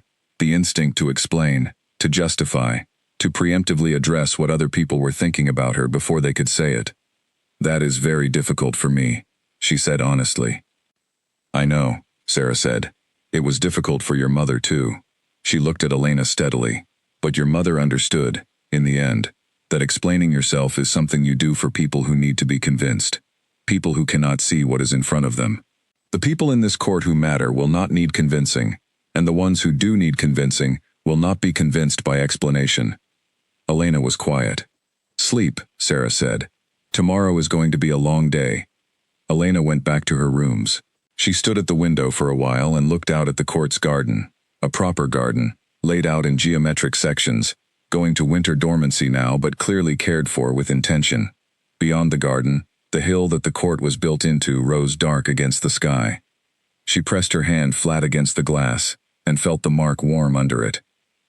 She thought about Caius. She thought about the way he had stood when she entered his camp. She thought about his voice saying, "Please, may I see the mark?" She thought about the 4th line of the letter. You could have asked for more. I would have said yes. She was not naive enough to mistake those things for more than they were. A man could be decent and fair-minded and still be motivated primarily by what he stood to gain. The mark had strategic implications, and she knew them, and she was not going to pretend otherwise. But she also trusted what she had seen. And what she had seen was a man who, when alone with her, and without the need to perform anything, had asked whether she was in danger, before he asked anything else. She turned from the window and went to bed. Outside, the court was quiet. The guards made their rounds. The gardens were still. And in the room directly below Elena's, which she did not know and would not learn until later, Caius sat at his own desk with a document he was not reading, thinking about a woman who had told him to ask properly, and the way the mark on her hand had looked in the morning light, and the particular quality of her stillness, and the fact that he had not, in his adult life, ever met someone he could not quite fully read. He did not think of it as a problem. He thought of it as the most interesting thing that had happened in a very long time. The first meal of the next morning was everything Sarah had warned her it would be, and nothing she had not already prepared for. The main hall was large and well lit by a row of high windows on the eastern wall, and when Elena entered it was already half full. Members of the court's permanent staff, advisors, 2 regional representatives whose names she had looked up in the Vale Archive Index Lena Cross had provided her the night before. Mira Ashton was already at the long central table, positioned naturally and without apparent intention, at the point where the most people could see her when they looked toward the center of the room. Elena noted this, noted the position, noted the angle, and chose a seat that was clear of both the center and the edges, visible without being a statement.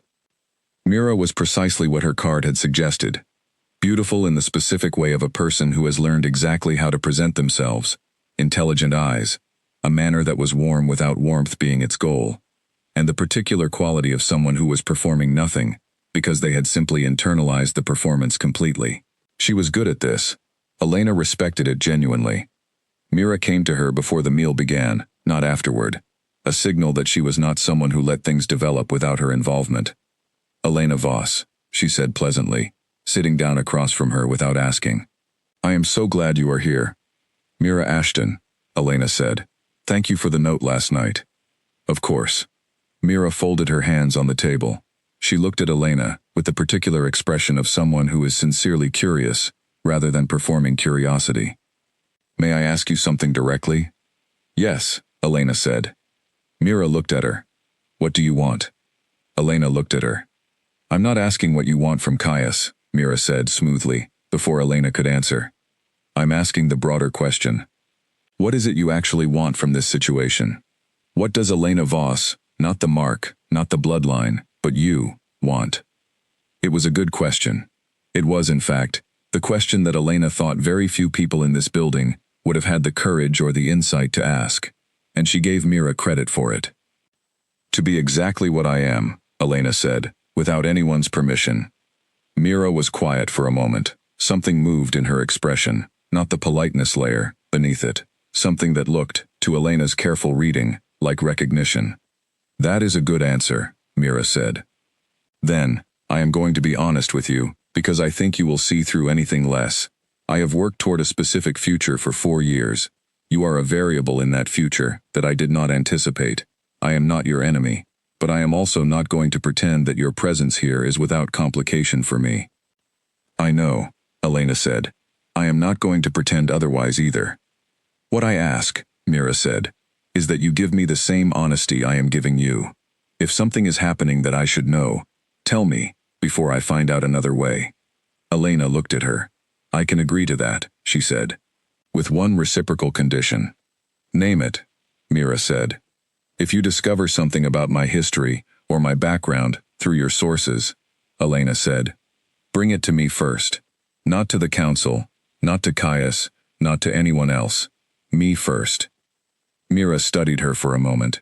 Then she held out her hand across the table. Elena shook it. Mira left to greet the regional representatives. Elena sat with her food and thought about the conversation. She thought Mira was genuine, genuinely honest about her position, genuinely capable of the agreement she had just made. She also thought Mira was someone who kept her options open, and that the agreement they had just made would hold precisely as long as it served both of them, and no longer. That was fine. Most useful agreements were exactly that. 2 days passed in the court before Elena saw Caius again. She understood why. He was working, and his work was genuine and demanding, and she was not naive enough to think she occupied a significant portion of his attention in those first days. She occupied a significant portion of hers, which was different. She was learning the court. She was mapping it the same way she had mapped the Ironwood Library, who occupied which position, who deferred to whom, where the information flowed, what the silences meant. She found the court's library on the afternoon of the second day, by following Lena Cross, who went there twice a day for what appeared to be personal reading. It was larger than the Ironwood Library, and better organized, and it had a section in the back that was marked with a small plaque that said, "Restricted Archive," and was kept behind a locked door. Elena stood and looked at that door for a while. She had not asked about the archive. She thought she would, eventually. It was on the evening of the second day that the thing happened that she had been waiting for, without knowing she was waiting for it.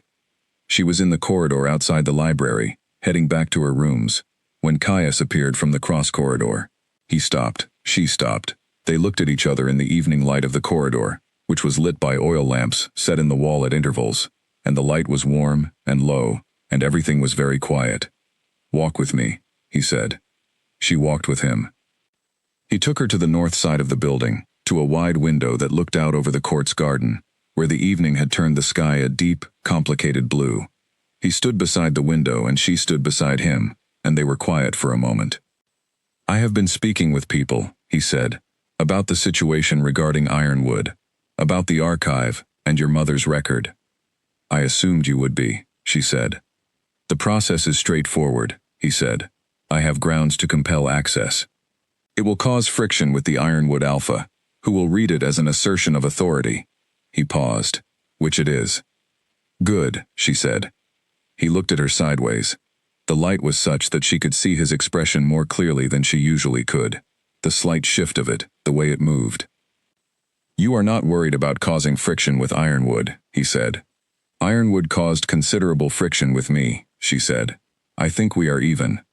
He was quiet for a moment. Then, very low and very dry, he said, "Yes, I think that is a reasonable accounting." They stood at the window for a while. The garden below was going to darkness. The hill beyond was dark already. She could feel the mark, warmer than usual, as it was whenever he was near. The resonance she had named in the gray wood still present, still steady. "Can I ask you something?" she said. "Yes," he said. "The records in your family archive that mention my mother," she said. "How are they described? What does the Vale record say about her?" He was quiet for a moment. "As someone who should have been found sooner," he said, "and as a loss, that was also a warning, that was not properly heeded." He paused. "My grandfather wrote those notes. He was not a man who said what he did not mean." Elena looked at the garden. He knew what was likely to happen. He suspected, Caius said. He did not have proof, and the political cost of acting on suspicion alone was too high. "That is a decision I have thought about a great deal. It is one I would not make the same way." She thought about what he had told her at the camp, the story about the Western Territories, 3 years ago. The decision to let something resolve itself that should not have been left to resolve itself. She said, "You keep learning the same lesson." He turned to look at her. She met his eyes. "Apparently," he said, "I am still learning it." He said it without self-pity, without drama, as a plain fact. She turned back to the window. "The mark will be fully documented once we have the bloodline record from Ironwood," she said. "And then I will have formal standing." "Yes," he said. "And then I will decide what I want to do," she said. "On my own, as a person with formal standing. Not as a guest, not as a protected party, not as a situation that requires managing." He was quiet. "I am telling you this," she said, "because I want to be clear from the beginning. I am grateful for the protection, and for the conditions you agreed to. I am not mistaking gratitude for something else." "I know," he said. His voice was even. "I am not either." She looked at him. He looked at her. The corridor was quiet around them, the lamps burning steadily, the evening deep and blue beyond the window. "Good," she said, "as long as we are both clear." "We are," he said. And then, after a pause, with the same flat, dry quality he had brought to remarks before, that had not been entirely jokes, "You are the most direct person I have met in 11 years of running a territory." "Is that a problem?" she said. "No," he said. "It is very inconvenient. I find I prefer it." She looked at the garden. She did not say anything, because she did not need to, and because some things were better let to sit in the air where they had been said, without being added to. The lamp nearest them flickered once in a draught from somewhere and settled. Outside, the first star appeared in the dark blue of the evening sky. Below in the garden, a wind moved through the winter bare branches and was still. 3 weeks into life at the Vale Court, Elena found the Midnight Archive. She did not find it by searching for it. She found it the way she had found most useful things in her life, by going to the room she was already allowed to be in, at a time when no one else was in it, and paying attention to what the room itself suggested. The library, in the deep quiet of midnight, was a different place than it was in daylight hours. The books on the shelves looked different in lamplight, older, denser, more present. She had been going there 3 times a week at midnight for 10 days, reading through the open shelves, making notes, mapping the collection. It was orderly and good, better than the Ironwood Library in most respects, but she kept coming back to the restricted archive door. Tonight she studied it more carefully. It was a solid door, well fitted, with a lock she recognized from the Ironwood Library's own restricted sections, a particular design that had been common 100 years ago, before different methods came into use. She had learned to read the marks on that lock type from Aldrich, who had showed her once as a demonstration of how information about mechanisms could be as useful as information about anything else. She was not going to pick the lock. That was not the point. The point was that she recognized the lock, and the lock told her something about the door. Specifically, that the door was original to the building, not added, not upgraded, original. Which meant what was behind it was considered important enough to be part of the original construction. She sat in the chair nearest the restricted archive and thought about that, and she was still sitting there, thinking, when she heard footsteps in the corridor. Not a guard's footsteps. A guard's footsteps had a pattern, regular, purposeful, the slightly heavier tread of someone wearing formal boots. These were lighter, without pattern, the sound of someone walking because they could not sleep, rather than because they were going somewhere. She did not move. She sat in her chair with her book and waited. Caius came in through the library door and stopped when he saw her. He was not in his official clothes. He was wearing dark trousers and a plain gray shirt, no jacket, his hair not attended to in the way it was during the day. He looked tired in the way that people look tired when they have been thinking too hard, rather than sleeping too little, and he was holding a book that he had clearly picked up from somewhere else in the building before coming here. He looked at her. "Do you not sleep?" he asked. "I sleep," she said. "Later. What is your excuse?" He looked at the book in his hand, and then set it on the nearest shelf. "Council session tomorrow," he said. "3 issues that all require decisions I have already made, and will have to make again, in front of people who disagree with them. I find it difficult to sleep before that kind of thing." She had not known that about him. She tucked it away. He came further into the library and sat down in the chair on the other side of the reading table, not across from her in a pointed way, just in the most available chair, and looked at the restricted archive door, which she had been looking at. "You want to know what's in there," he said. "I want to know what everything is," she said. "In there specifically, I want to know what the Vale family records say about the silver vein mark and its history. The texts I have access to were all written from outside. The Vale records would have been written from closer." He looked at her. "Lena Cross has the key," he said. "I can ask her to arrange access for you tomorrow." "You would do that?" she said. "Your formal standing is in process," he said. "The compelled access to the Ironwood archive has been requested. The documents are being assembled. What is in the restricted archive here is relevant to your situation, and you have a reasonable claim to access it." He paused. "Also, you are going to come back here every night until you find a way in, and it's easier to simply give you the key." She looked at him. "I would not have picked the lock," she said. "I know," he said. "You would have found a more interesting approach. That was not a criticism." She looked back at the door. "What do you know about what's in there?" "I have read it," he said. "Most of it." What pertains to your bloodline is in the third section. There are detailed records going back 4 generations of Vale Alphas about the silver vein and its bearers, including things my grandfather knew that he did not act on. She turned to look at him. You've read it? Yes. And you knew about my mother. I knew about the last recorded bearer of the mark, he said. I did not know she had a daughter until recently. The records I had indicated the line ended with her. Because someone made sure the records said that, Elena said. Yes, he said. His voice was even, but there was something in it, a controlled version of something, the quality of a feeling that had been thoroughly processed. I became aware of that possibility approximately 6 weeks ago, when my border scouts reported an unusual reading from the Greywood's eastern quarter. She looked at him. They reported it because they are trained to report those readings, he said, because the Vale family has maintained watch protocols for the silver vein for 112 years. Waiting, he looked at the archive door. My grandfather set those protocols. He believed the line was not truly ended. He had no proof. He simply believed it, and he wrote down exactly what to look for, and he made sure every generation of Vale scouts knew what they were looking for. Elena sat with this for a moment.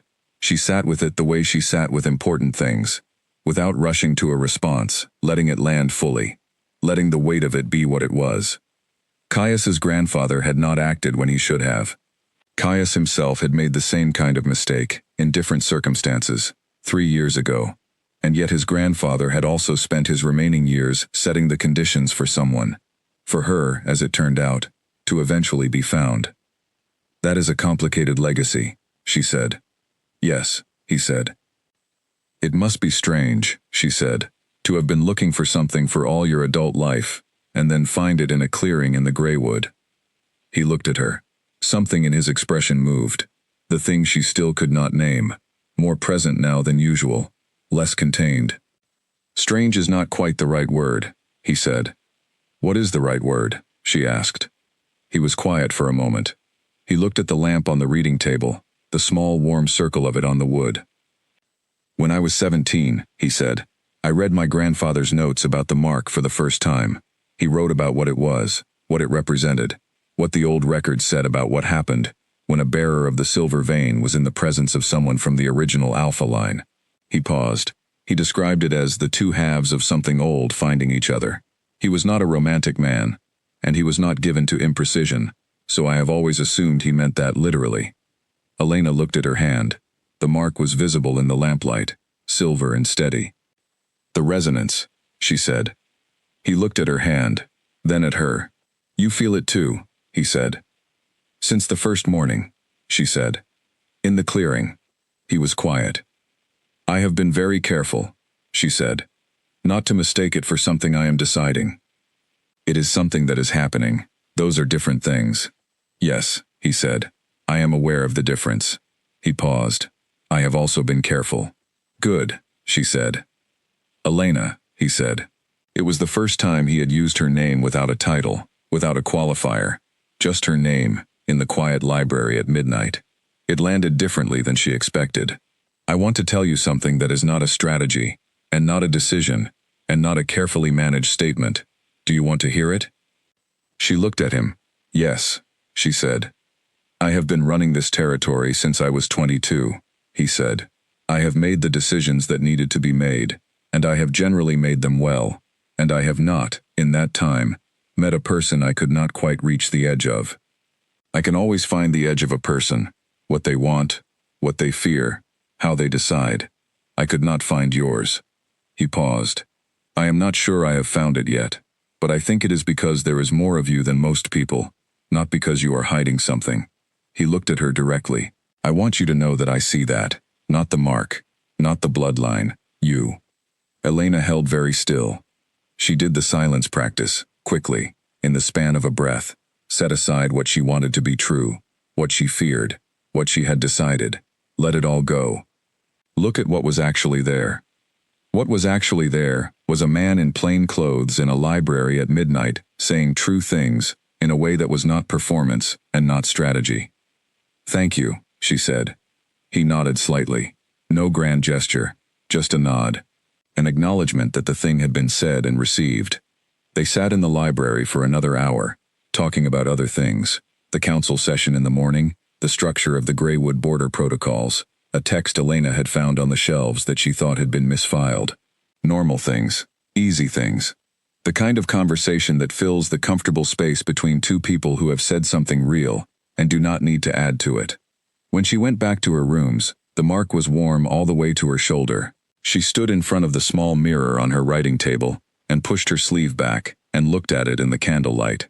Up the back of her hand, along her wrist, along her inner forearm, branching in places, tracing in others, and now, she turned her arm carefully, past the elbow and beginning to rise. She pulled her sleeve back down. She picked up her pen. In her journal she wrote, "I am not going to be careful about what I feel. I am going to be honest about it. Those are different things, and I have spent too long treating them as the same thing." She closed the journal. She went to sleep quickly, for the first time since arriving at the court, and she slept without waking until full morning. When she did wake, the first thing she noticed was the light, brighter than usual, winter sun coming strong through the window, and the second thing was the mark. It had reached her shoulder.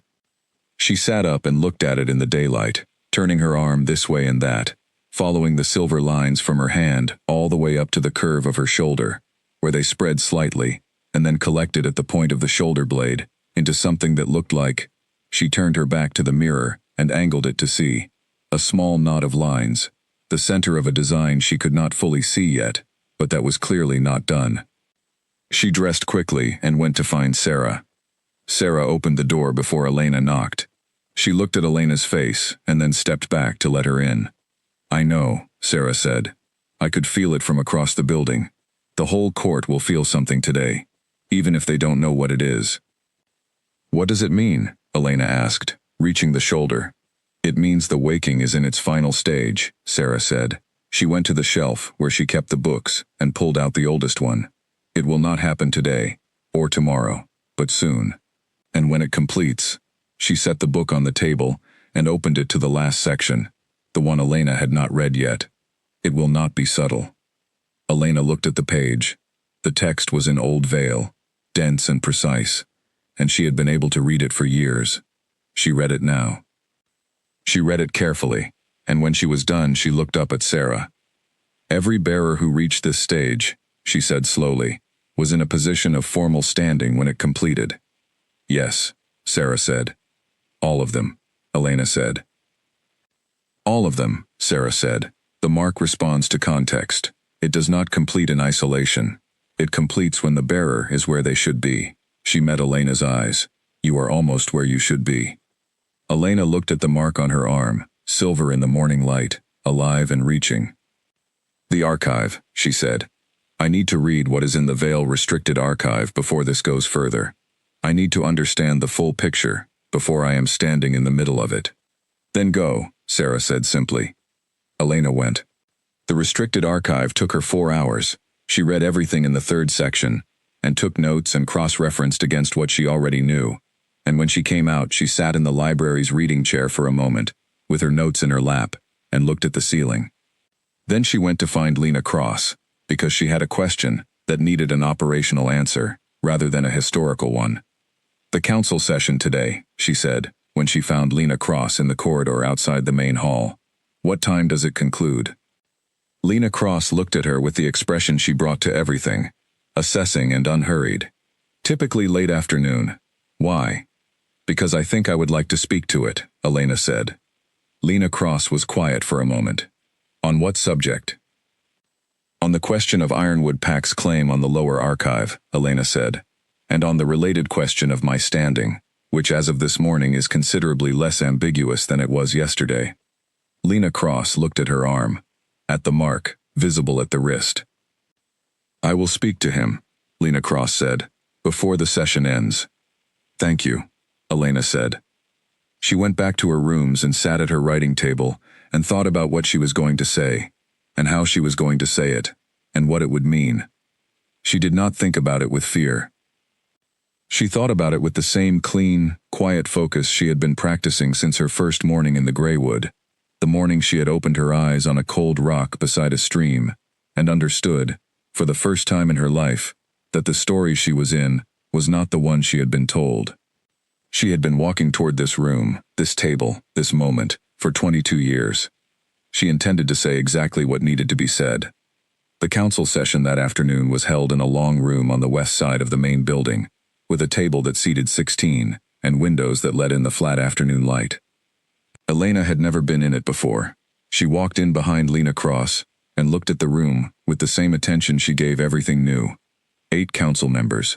4 she recognized from her mapping of the court over the past weeks. The regional advisors, the internal affairs head, the records keeper. 4 she did not know, which meant they were recent arrivals, possibly called in specifically for this session. Caius was at the head of the table. He looked up when she entered. His expression did not change, but she saw something in it. A slight settling, the quality of someone whose attention has just clarified. Lena Cross said, "Elena Voss has requested to address the council on the matter of the Ironwood archive access." There was a beat of silence. One of the council members she did not know, an older man with gray hair and the particular posture of someone who has sat in rooms of authority for a long time, said, "This is not a scheduled matter." "No," Caius said, "but the matter is directly relevant to the session's third item. I'm inclined to hear it." Objections? There were none. Several of the council members looked at Elena with varying degrees of curiosity, wariness, and the particular diplomatic neutrality of experienced political operators who do not commit to a position until they know which way things are heading. Elena walked to the end of the table opposite Caius, not to a side seat, not to a guest position, to the far end, where she could address the full table. She had decided what she was going to do. She was going to be exact. She was going to give them facts, not appeals. She was going to give them every piece of information she had, in order, without editorializing and without making claims she could not yet support. She was going to be, in this room, exactly the kind of person that the silver vein mark, at its fullest, was meant to produce. Someone whose understanding of what was true was offered cleanly and without personal gain attached to it. She began. She told them about the lower archive. She told them about Aldrich's key and what he had told her about it. She told them about her mother's bloodline record and what it documented. She told them about the old pack contract that Damien would try to use, the legal ward document, and why it was void under the original registration rules that predated Ironwood's current leadership by 2 generations. She told them about the silver vein, not as personal testimony but as documented fact, citing the Vale archive records she had read that morning, specifically which document, specifically which section, specifically which year it was written and by whom. She watched the council as she spoke. She watched who leaned forward and who leaned back. She watched who looked at her and who looked at Caius. She watched who took notes and who did not. She was paying attention to all of it, and she was keeping none of it off her face, because she was not pretending to be something she was not. She was exactly who she was, in a room full of people who were deciding something, and she was giving them everything they needed to decide it correctly. When she finished, the room was quiet. The older council member, the one who had objected to her presence, said, "The documentation you cite from our own archive. You read it this morning." "Yes," she said. "You read Old Vale script," he said. "I read 4 languages," she said. "Old Vale is one of them. I can demonstrate if that would be useful." A pause. "That will not be necessary," he said, and something in his tone had shifted, though she could not have said precisely what. Caius, from the head of the table, said, "The compelled access request to the Ironwood Pack archive has already been sent. This is relevant timing. The access request will now carry additional formal justification, given what has been laid out here." He looked at the council. "Any question as to whether this woman's standing in this court is clearly established?" Silence. "Good," Caius said. He looked at Elena. "Thank you." She looked back at him. "You are welcome," she said. She walked back out of the room. In the corridor, she stopped and stood still for a moment and breathed slowly. Her hands were completely steady. The mark was warm, from her hand to her shoulder, and she thought it might be warm from her shoulder to places she could not see yet. She had stood in a room full of people with authority and power, and she had been exactly herself, and she had not apologized for it, and she had not made herself smaller, and she had not pretended that what she was less than what it was. She thought about a girl sitting on a fallen oak at the edge of the Ironwood territory in the dark. She thought, that girl would not have believed this afternoon. she thought. That girl deserved it sooner. She pushed the thought aside and walked back toward the library, because there was still more to read, and she intended to know everything. Damien arrived at the Vale Court on a Tuesday, under the banner of diplomatic negotiations. Elena knew he was coming 3 days before he arrived. Lena Cross told her, specifically and without softening, the Ironwood Beta is requesting formal entry to the court to address the matter of the archive access compulsion. He will arrive Friday. Elena had said, "Thank you for telling me directly." Lena had said, "I thought you would prefer it." She had spent those 3 days the same way she spent all her time now, reading, working with Sarah on the final stages of the Marks preparation, meeting briefly and productively with the court's records keeper, who had become an unexpected ally once he understood that she was there to add knowledge to the existing archive, rather than to challenge it. She spent the 3 days being ready, not in the sense of preparing a performance, but in the sense of a person who has been building a house carefully, and sees the last beam going in, and simply knows it is sound. She did not tell anyone she was anxious. She was not, particularly. What she felt was clearer than anxiety. It was the quality of attention that comes when something important is about to happen and you intend to be fully present for it. Damien arrived on a bright, cold Friday morning, with 2 advisors and a legal representative. Elena watched them ride into the court's main gate from the window of her room, 3rd floor, good angle, and noted several things. He looked the same. That was the first thing. She had half expected him to look different somehow, diminished by what he had done, or changed by whatever had happened at Ironwood in the weeks since, or somehow marked by it. He was not. He was the same Damien who had stood in the clearing and called her useless before the whole pack, confident, well-presented, moving through space as if it belonged to him. The second thing she noted was that he was scanning the court as he rode in, not casually. Specifically, the quick practice scan of someone assessing a position. He was looking for something. Looking for her, she thought. She stepped back from the window. She did not go to the formal entry hall to watch him arrive. She went to find Sarah. Sarah was reading in her rooms, and she looked up when Elena came in and said, without Elena saying anything, "He is here." "Yes," Elena said. "The session is this afternoon." "Are you ready?" Sarah asked. "I have been ready since the night I left Ironwood," Elena said. Sarah looked at her for a long moment. Then she stood and crossed the room, and did something she had not done before. She put both hands briefly on Elena's face, the way a person does when they want someone to see them clearly, and she looked at Elena with the full weight of 22 years of preparation, and loss and faith. "Your mother," she said, "would have thought this was exactly right." Elena held very still. She let the words land. She did not look away from Sarah's eyes. "Thank you," she said. "Go," Sarah said. "I will be in the hall." The formal session that afternoon was held in the main council room, and it was more full than the session she had attended a week before. Caius was at the head of the table. His full council was present. On the right side of the table, Damien and his 2 advisors and the legal representative sat in the guest positions, which were comfortable chairs, but clearly positioned below the main table, which was a signal that the court had arranged deliberately. Mira Ashton was present.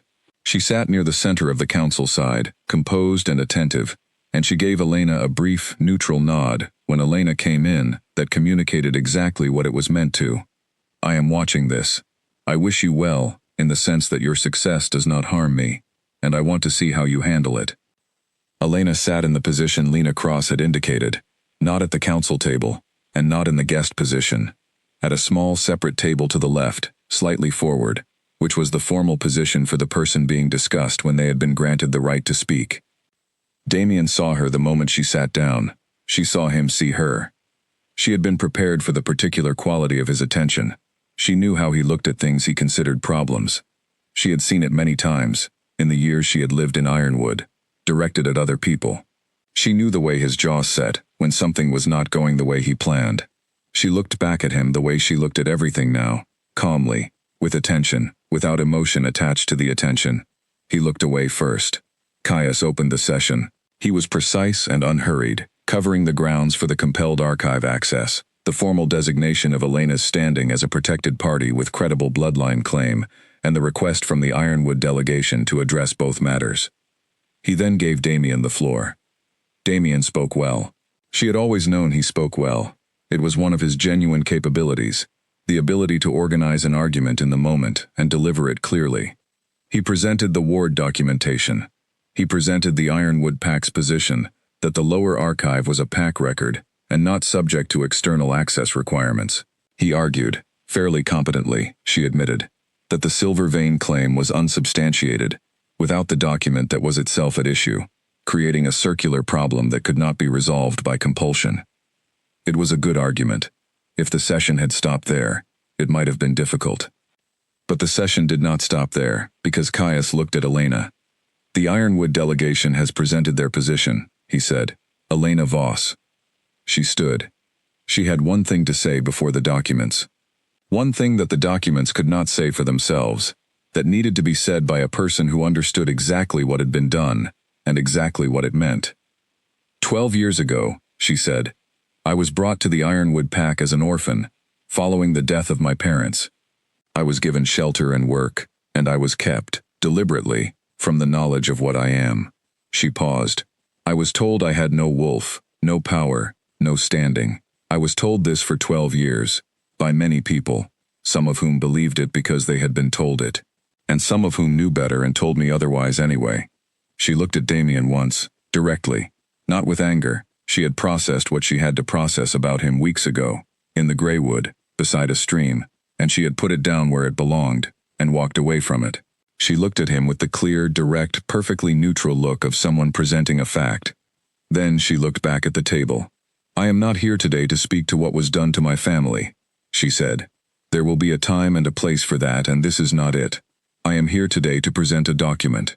She set it on the table, the copy she had made in the Ironwood Library years ago, the careful transcription in her own small writing of the original bloodline record, with a notarized cover letter from Sarah Wills in her capacity as elder witness, established under the old authority, the Greywood elder position held. This is a copy, she said, of my mother's bloodline registration document. The original is in the Ironwood Lower Archive, where it was placed before my parents' deaths, at a time when the Ironwood PAC's current leadership was not yet in place. The copy was made by me, at the time of its making, by a person who had not yet understood what she was looking at, but who understood that certain things should not be left to exist in only one place. She looked at the legal representative in the guest section. I am told the concern is circular, she said, that the claim cannot be substantiated without the document, and the document cannot be accessed because the claim is not substantiated. But I am not asking you to accept this copy as proof on its own. I am asking you to recognize that the existence of a legally witnessed copy, made 12 years ago, at a time when there was no advantage to making it, establishes that the document exists and is authentic, and that the only remaining question is whether the original should be retrieved. She sat down. The council room was very quiet. Damien's legal representative leaned toward him. They exchanged words at low volume. Damien's jaw was tight in the way she knew. The older council member, the one who had initially objected to her presence in the previous session and who had become, over the course of it, someone whose opinion she respected, said, The notarization on this document, Elder Witness Certification under the Greywood Elder Protocols, is that recognized in our formal records? The records keeper, from his position at the far end of the council table, said, It is. The Greywood Elder Protocols are listed in the original territorial charter as co-equal with PAC Council certification for the purpose of document authentication. They predate the current PAC system. A pause. And Sarah Wills is the current Greywood Elder? The older council member asked. She is, the records keeper said, and has been for 41 years. Another pause. Damien said, from the guest position, in the controlled tone of someone who has realized the ground has shifted beneath him and is deciding how to respond, a copy is not an original. Caius said, No, it is not. He looked at Damien steadily, which is why the original will be retrieved. The compelled access stands. Your delegation may accompany the retrieval if you choose, as is your right under the protocol. The original document will be examined here, in this court, in the presence of witnesses from both parties. He paused. The session is concluded on this matter. The retrieval will be arranged for next week. Damien looked at Caius. Something moved in his face, Not defeat exactly. The calculation of a person who has lost this particular round and is already thinking about the next one. He looked at Elena. She met his eyes. She did not look away. She did not soften it or add anything to it. She let him see what was there. Not triumph, not anger. Not the wounded girl from the clearing. A person, entirely present, taking up exactly the space she occupied. He looked away first. Again. The session ended. People moved. Damien and his delegation were ushered toward the guest quarters with the particular smooth efficiency of a court that knew how to manage a guest without making them feel managed. Caius remained at the head of the table, speaking in low tones with Lena Cross and the records keeper. Elena walked out into the corridor. She stood in the corridor for a moment and breathed. She looked at her hand. The mark was warm and bright and visible all the way to her shoulder, and she knew, without needing to check, that beyond her shoulder it was still there, still reaching. Sarah appeared beside her. She said nothing. She simply stood beside Elena in the corridor, and Elena stood beside her, and they were quiet together for a moment. Then Sarah said, "The original document retrieval, next week." "Yes," Elena said. "And then it is done," Sarah said. "What was suppressed will be fully in the light." Elena thought about the lower archive, the locked room beneath the ironwood library, the key worn smooth around her neck. She thought about Aldrich saying, "Don't let them tell you it's been cleaned out." She reached up and touched the key through her coat. "Yes," she said. "Then it is done." She did not say, "And then what?" She did not say, "And what comes after?" She had learned, in the Greywood and in the Vale Court, and in the months of becoming herself, without anyone's help, that the next question could wait until the current one was answered. She had spent 12 years trying to answer questions she had not been allowed to ask. Now she was asking the right ones, in the right order. She walked down the corridor. Behind her, the council room's door opened, and she heard footsteps. A single set, calm and deliberate. She knew those footsteps now. She did not slow down or turn around. She kept walking, and the footsteps came alongside her, and Caius fell into step beside her, without either of them adjusting pace. They walked the length of the corridor together in silence. At the end, where the corridor turned toward the library, she stopped. He stopped. She looked at him. "Next week," she said. "Next week," he confirmed. She nodded. "All right," she said. "Then I have a week to finish what I am reading." He looked at her, and the thing in his eyes, the one she had seen since the clearing in the Greywood, the one she was learning to read even though it did not give itself up easily, was clear and steady and warm, in a way that had nothing to do with politics or strategy, or the careful management of complicated situations. "I would expect nothing less," he said. She turned and walked toward the library. She did not look back, but she was almost certain, from the quality of the silence behind her, that he stood there for a moment before walking the other way. She went to the library, and she sat in her chair, and she opened the next book on her list. She had a week. She intended to use every hour of it. The week that followed moved the way important weeks sometimes do, not slowly, not quickly, but with a particular density, each day carrying more than the one before it. Mira Ashton came to find Elena on the second day, not to the library, not to her rooms, to the garden, where Elena had started going in the late afternoons, because the light was good there, and the cold helped her think clearly. Mira sat down on the bench beside her without preamble. "That was very well done," she said. "In the session." "Thank you," Elena said. "I want to tell you something," Mira said. She looked straight ahead at the winter garden, the bare branches, the geometric beds. "Not from strategy, actually from honesty, as I promised when we made our agreement." Elena looked at her. Mira said, "Caius told me, the night before you were brought to the court, that he had found someone with the silver vein mark. He told me what that meant for the mark, and then he told me what it meant for the other question." She paused.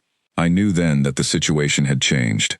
I have spent this month deciding how to feel about it." "And?" Elena said. "I genuinely like him," Mira said. "That is not a political assessment. I like him in the way one likes a person whose company makes the room better. And I think he is. I think he is better when you are in the room. I noticed it immediately, and I have been hoping it would stop being obvious, and it is not." Elena was quiet. I am not conceding anything, Mira said briskly. I am also not going to pretend I am blind. I told you I would be honest with you. There it is. Elena looked at her.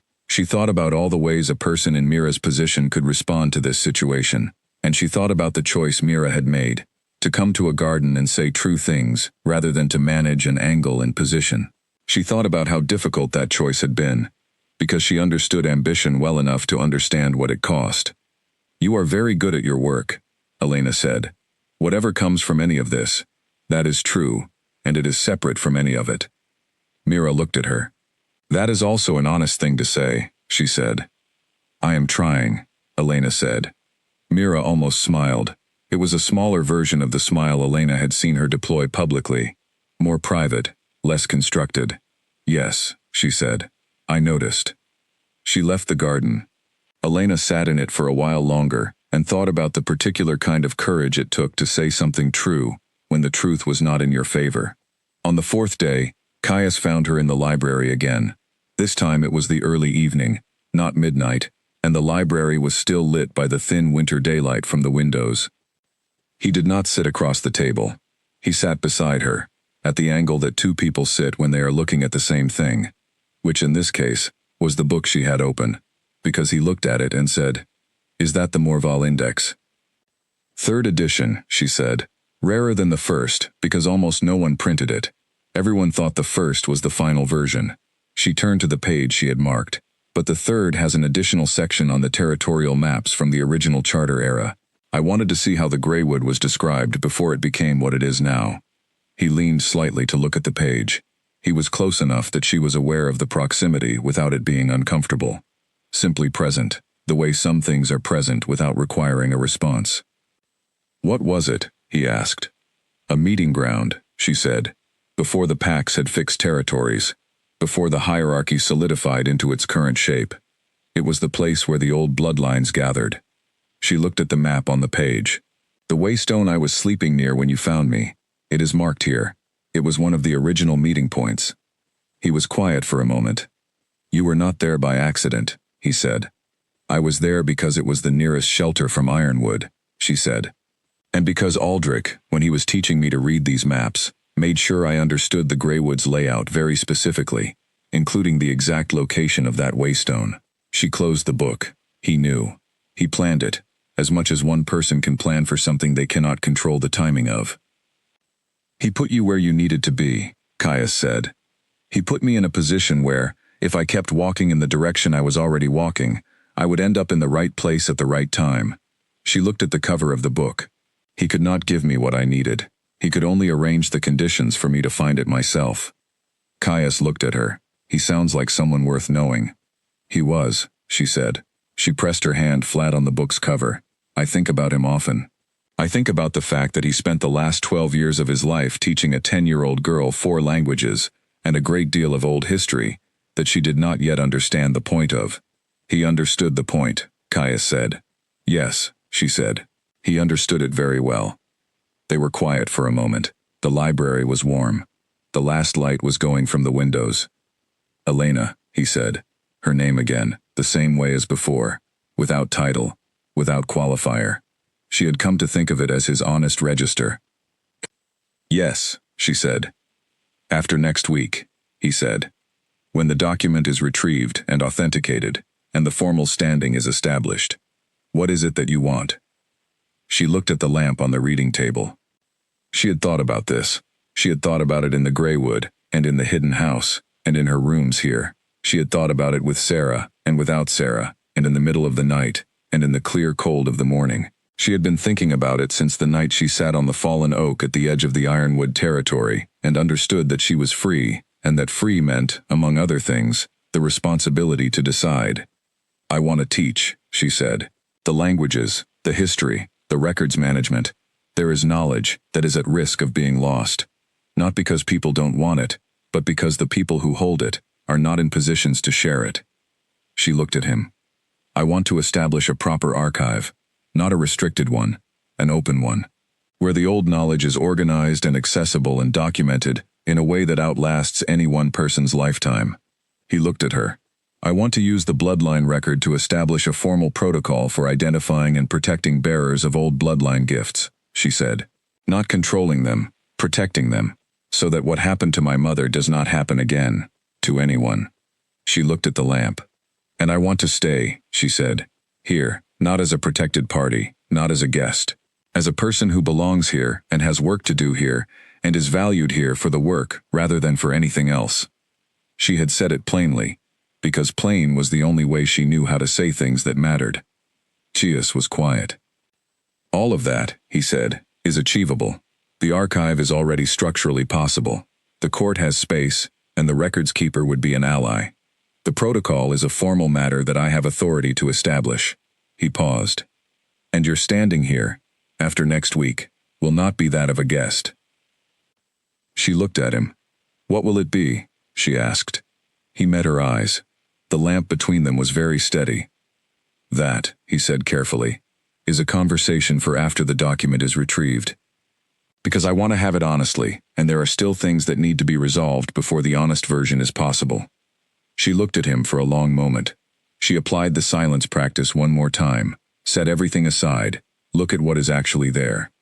What was actually there was a man being careful, being deliberate, doing the thing he did with everything that mattered, not rushing it, not performing it, doing it at the pace it required to be done correctly. She respected that, more than she could easily say. All right, she said. After. She went back to her reading. He stayed in the library for another hour, reading his own book, and they sat in a comfortable, honest, unspoken closeness, while the last of the winter light left the windows and the lamps came into their own. Outside, the week was passing. The retrieval date was getting closer.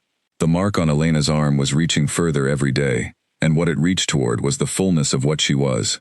Not a gift that would complete itself someday in some abstract future, but a thing that was arriving on schedule, in the right place, in the company of the right people, in the body of a woman who was ready for it. 3 more days. She turned the page. The retrieval took place on a Tuesday, under gray sky that threatened snow but did not deliver it. A formal delegation of 7 rode to Ironwood. Caius at the front, Lena Cross at his right, the records keeper with his authentication materials, 2 senior guards, Elena and Sarah. Damien's delegation joined them at the border, as was his right under the retrieval protocol, which meant Elena rode for an hour in close proximity to Damien for the first time since the night she had left. She had prepared for this. She had been very deliberate about it. She rode on the right side of the column, slightly back, and she paid Damien no more attention than she paid the border markers on the right side of the road, noting them, cataloging them, and moving on. He existed in her field of awareness, as a fact of the situation, not as a person requiring a response. He tried 3 times in the first 20 minutes to engineer proximity. Once when the road narrowed and his horse moved up alongside hers. Once when he asked a question loudly enough that she was one of the people it was addressed to. Once when, at the border crossing into Ironwood territory, he positioned himself to hand her through a narrow gate first.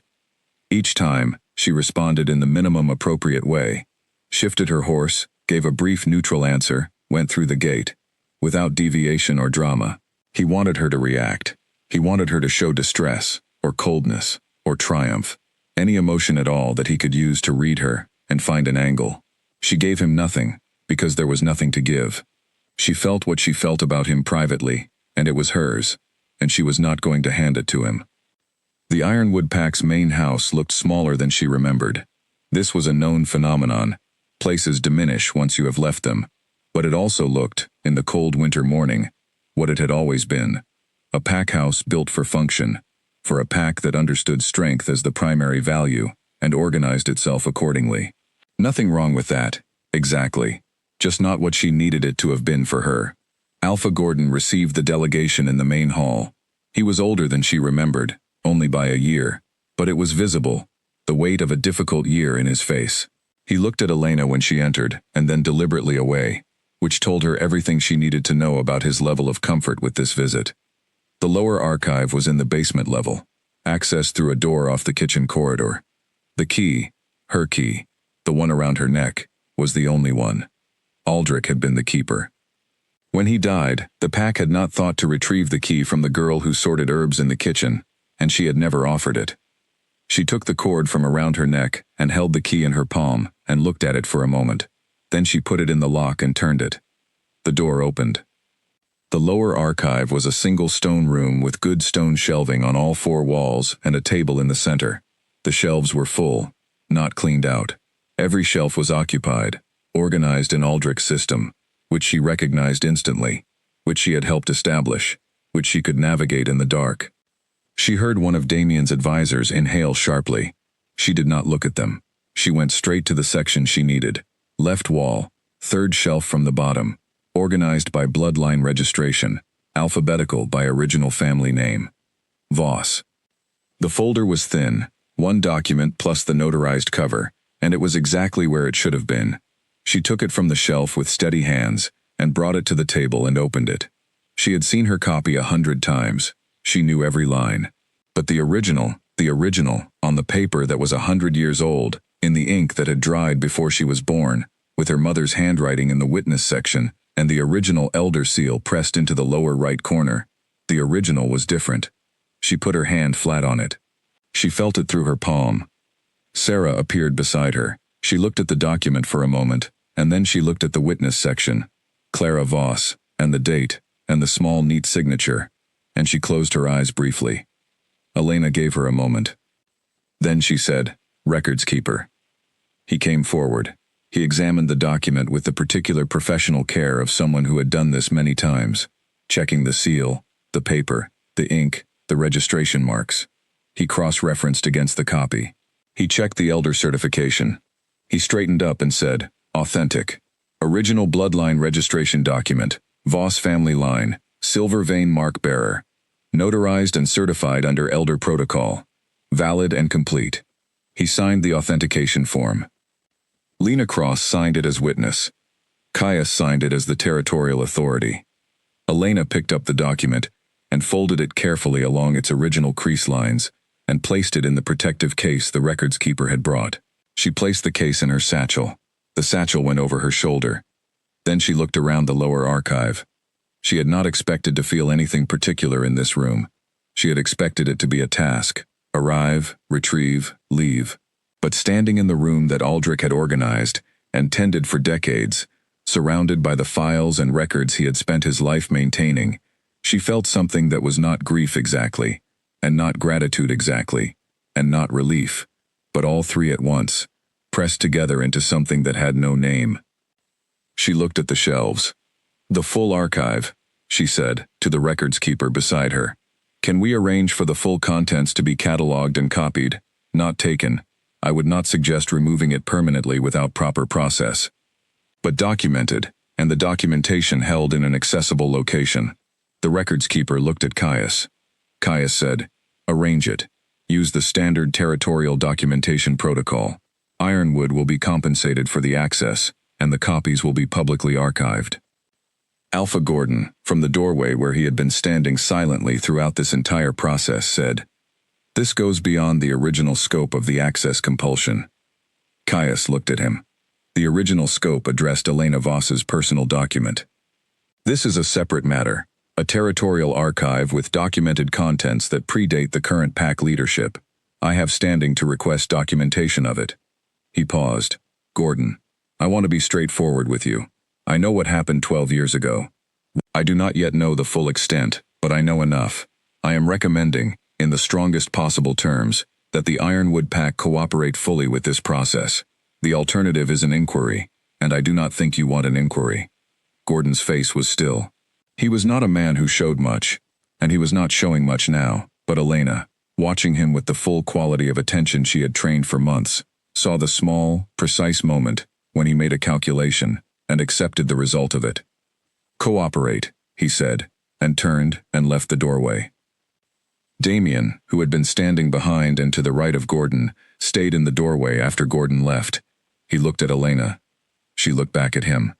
In her body, in the mark that ran from her hand to her shoulder and beyond, she felt the things Sarah had described, the capacity that the mark, at its fullest, provided.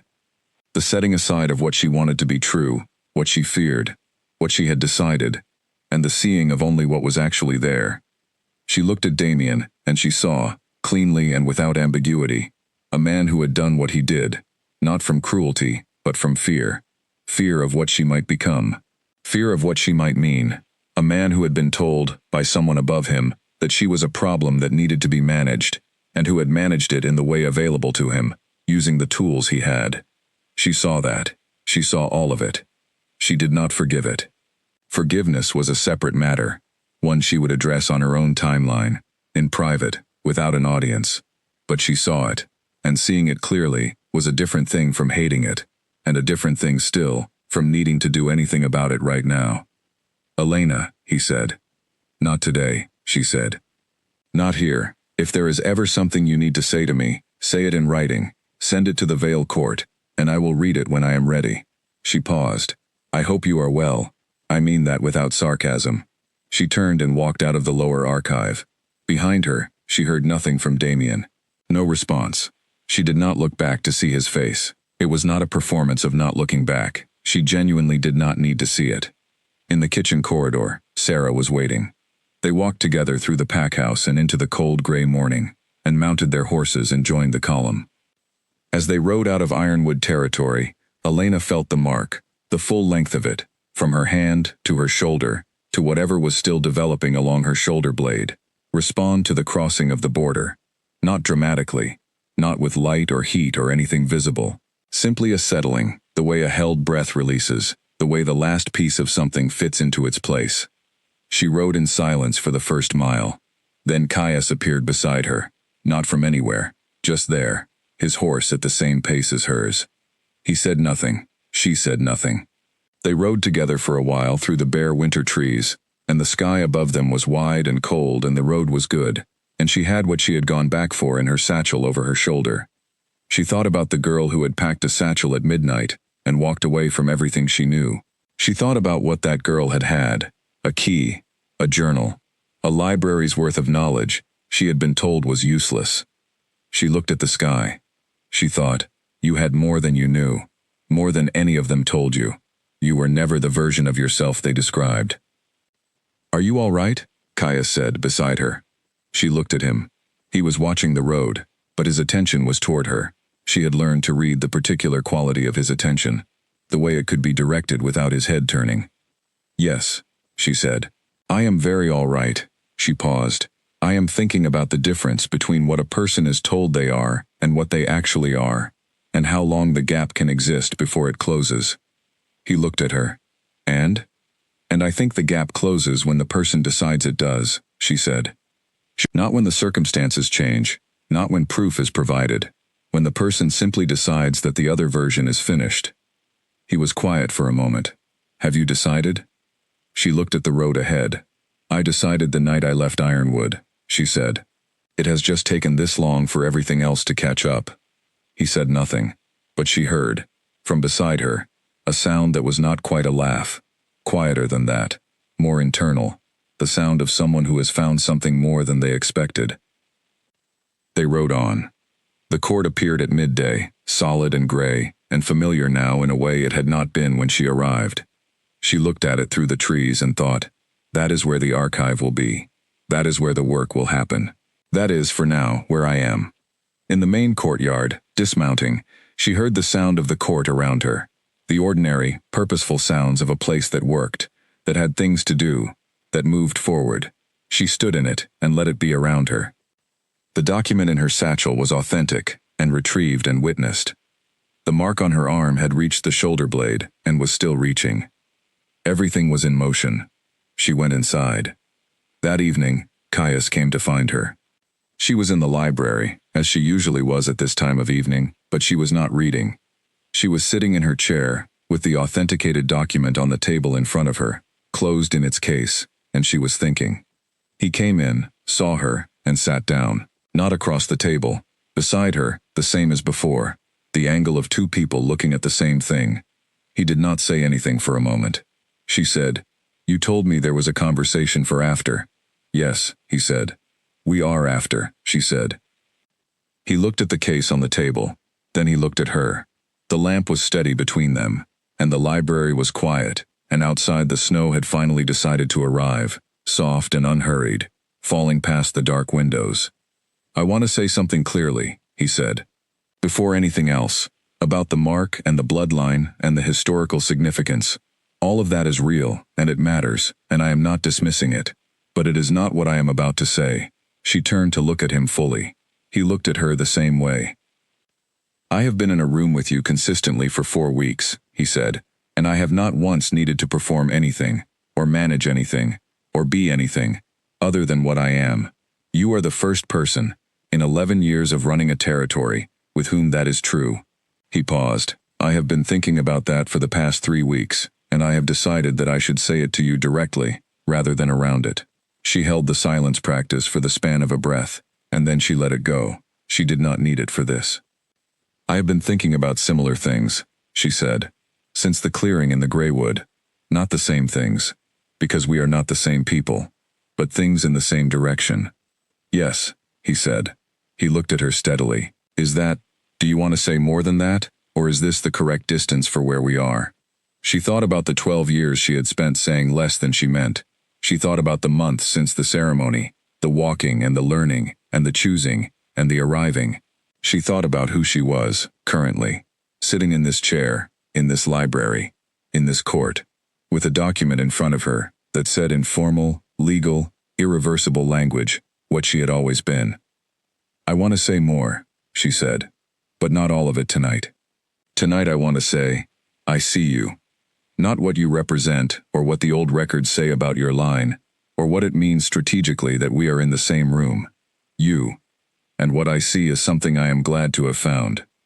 He was quiet for a moment. That is enough, he said. That is more than enough for tonight.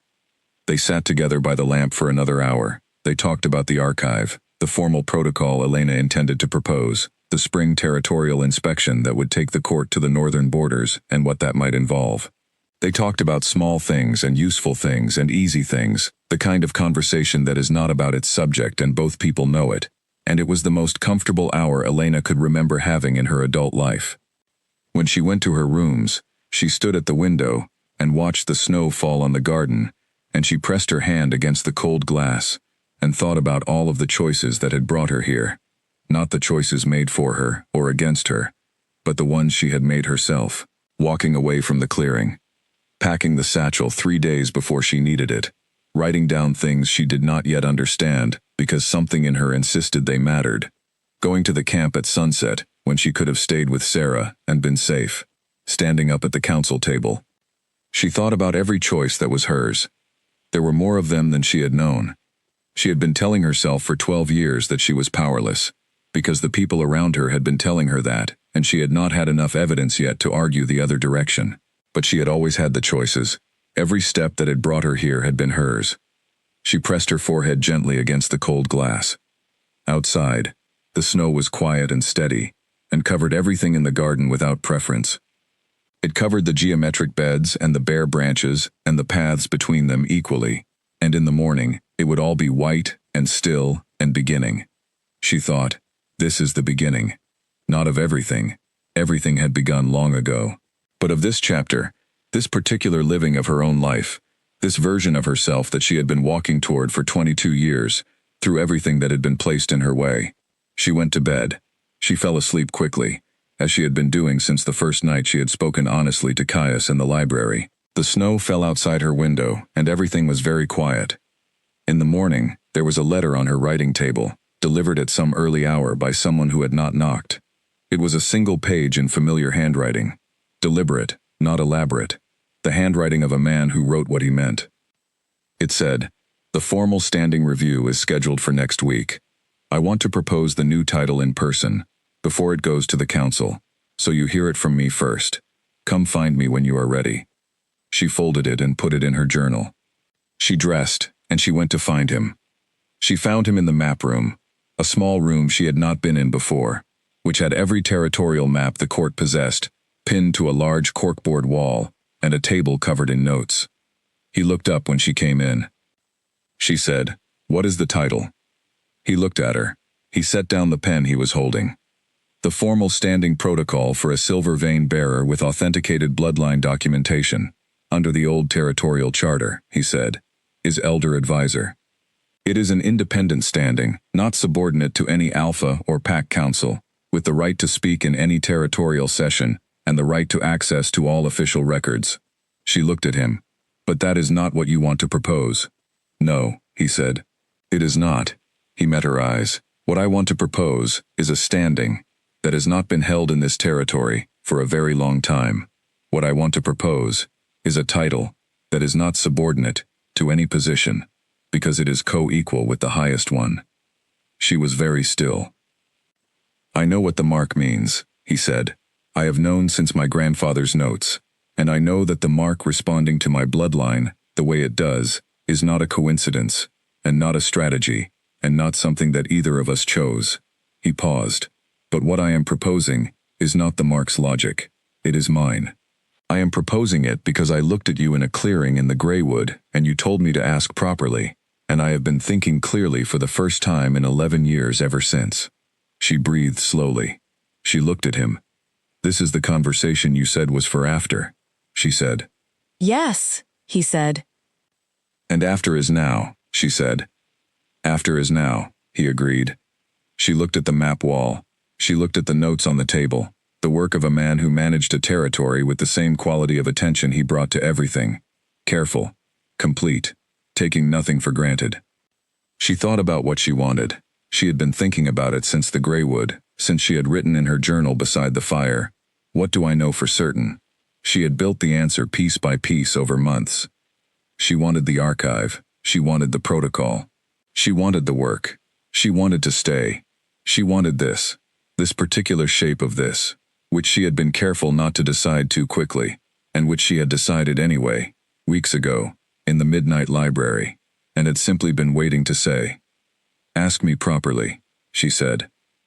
And he did. He did not kneel, because he was not the kind of man to whom kneeling was native, and she was not the kind of woman who needed it. He simply looked at her, directly and without performance, and he said what he meant in plain, unhurried language.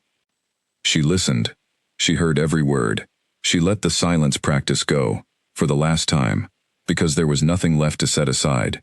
There was only what was actually there, which was this room, this man, this morning, this life she had been walking toward, and her answer. She said yes. Outside, the snow was melting. The garden was half white and half brown, the way gardens are in the early mornings after their first snow, already becoming the next thing. The light was thin and clear and honest. The light that comes before the world has decided what the day will be. Inside, in the map room, two people stood at a table, covered in the work of a territory, and said to each other, simply, clearly, without ceremony and without audience, the things that needed to be said.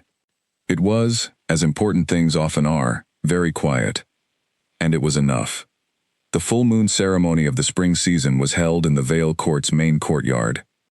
It was the first time in 4 generations that the court had hosted a full moon ceremony, rather than observed it privately, and the arrangements had required 3 weeks of preparation that Elena had participated in for approximately 1 hour, before Lena Cross had kindly removed her from the planning process, on the grounds that she kept proposing simplifications that the protocol did not technically allow. She had gone back to her archive work and let Lena Cross and the records keeper handle it, which was clearly what they both preferred. The result was that when the evening arrived, the courtyard was transformed in a way she had not anticipated. She had expected formal.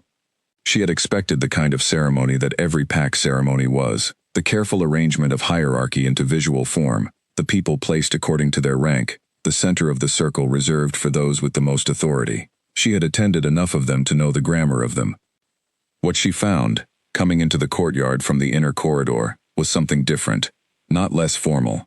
The formality was entirely present, the ring of torches, the stone altar at the center, the court's full assembly, arranged in a wide circle.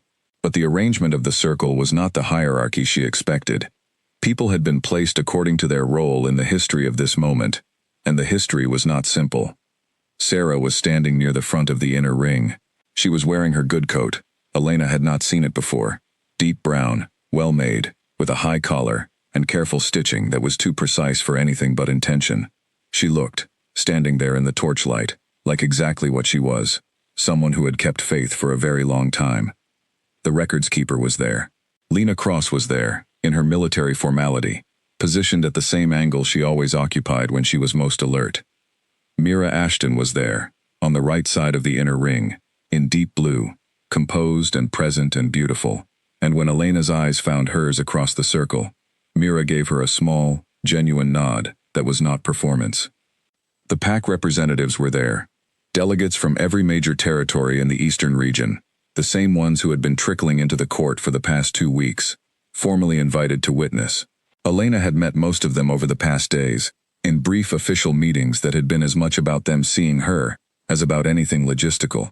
She had been herself in each of those meetings, and she had watched their assessments form, and she had not tried to manage the assessments. She wore deep silver. She had not sewn this one herself. The court's seamstress had made it, and made it well, and Elena had chosen the fabric and the line, and let the seamstress do what she was good at. It was not fancy. It was not ceremonial in the overdone sense.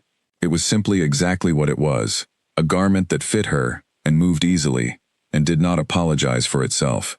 The mark was visible at her collar, and at her wrist, silver on silver, and she had made no effort to cover it, because it had not occurred to her to try. She walked into the circle. Caius was at the altar.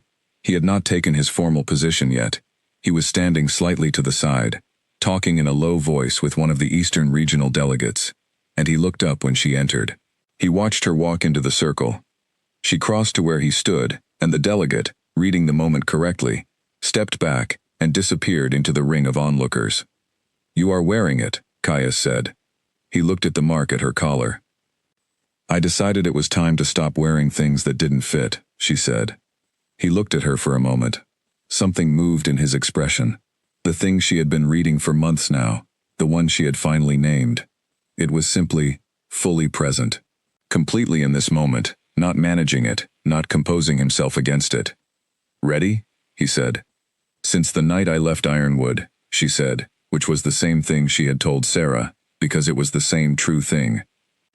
He moved to the center of the altar circle.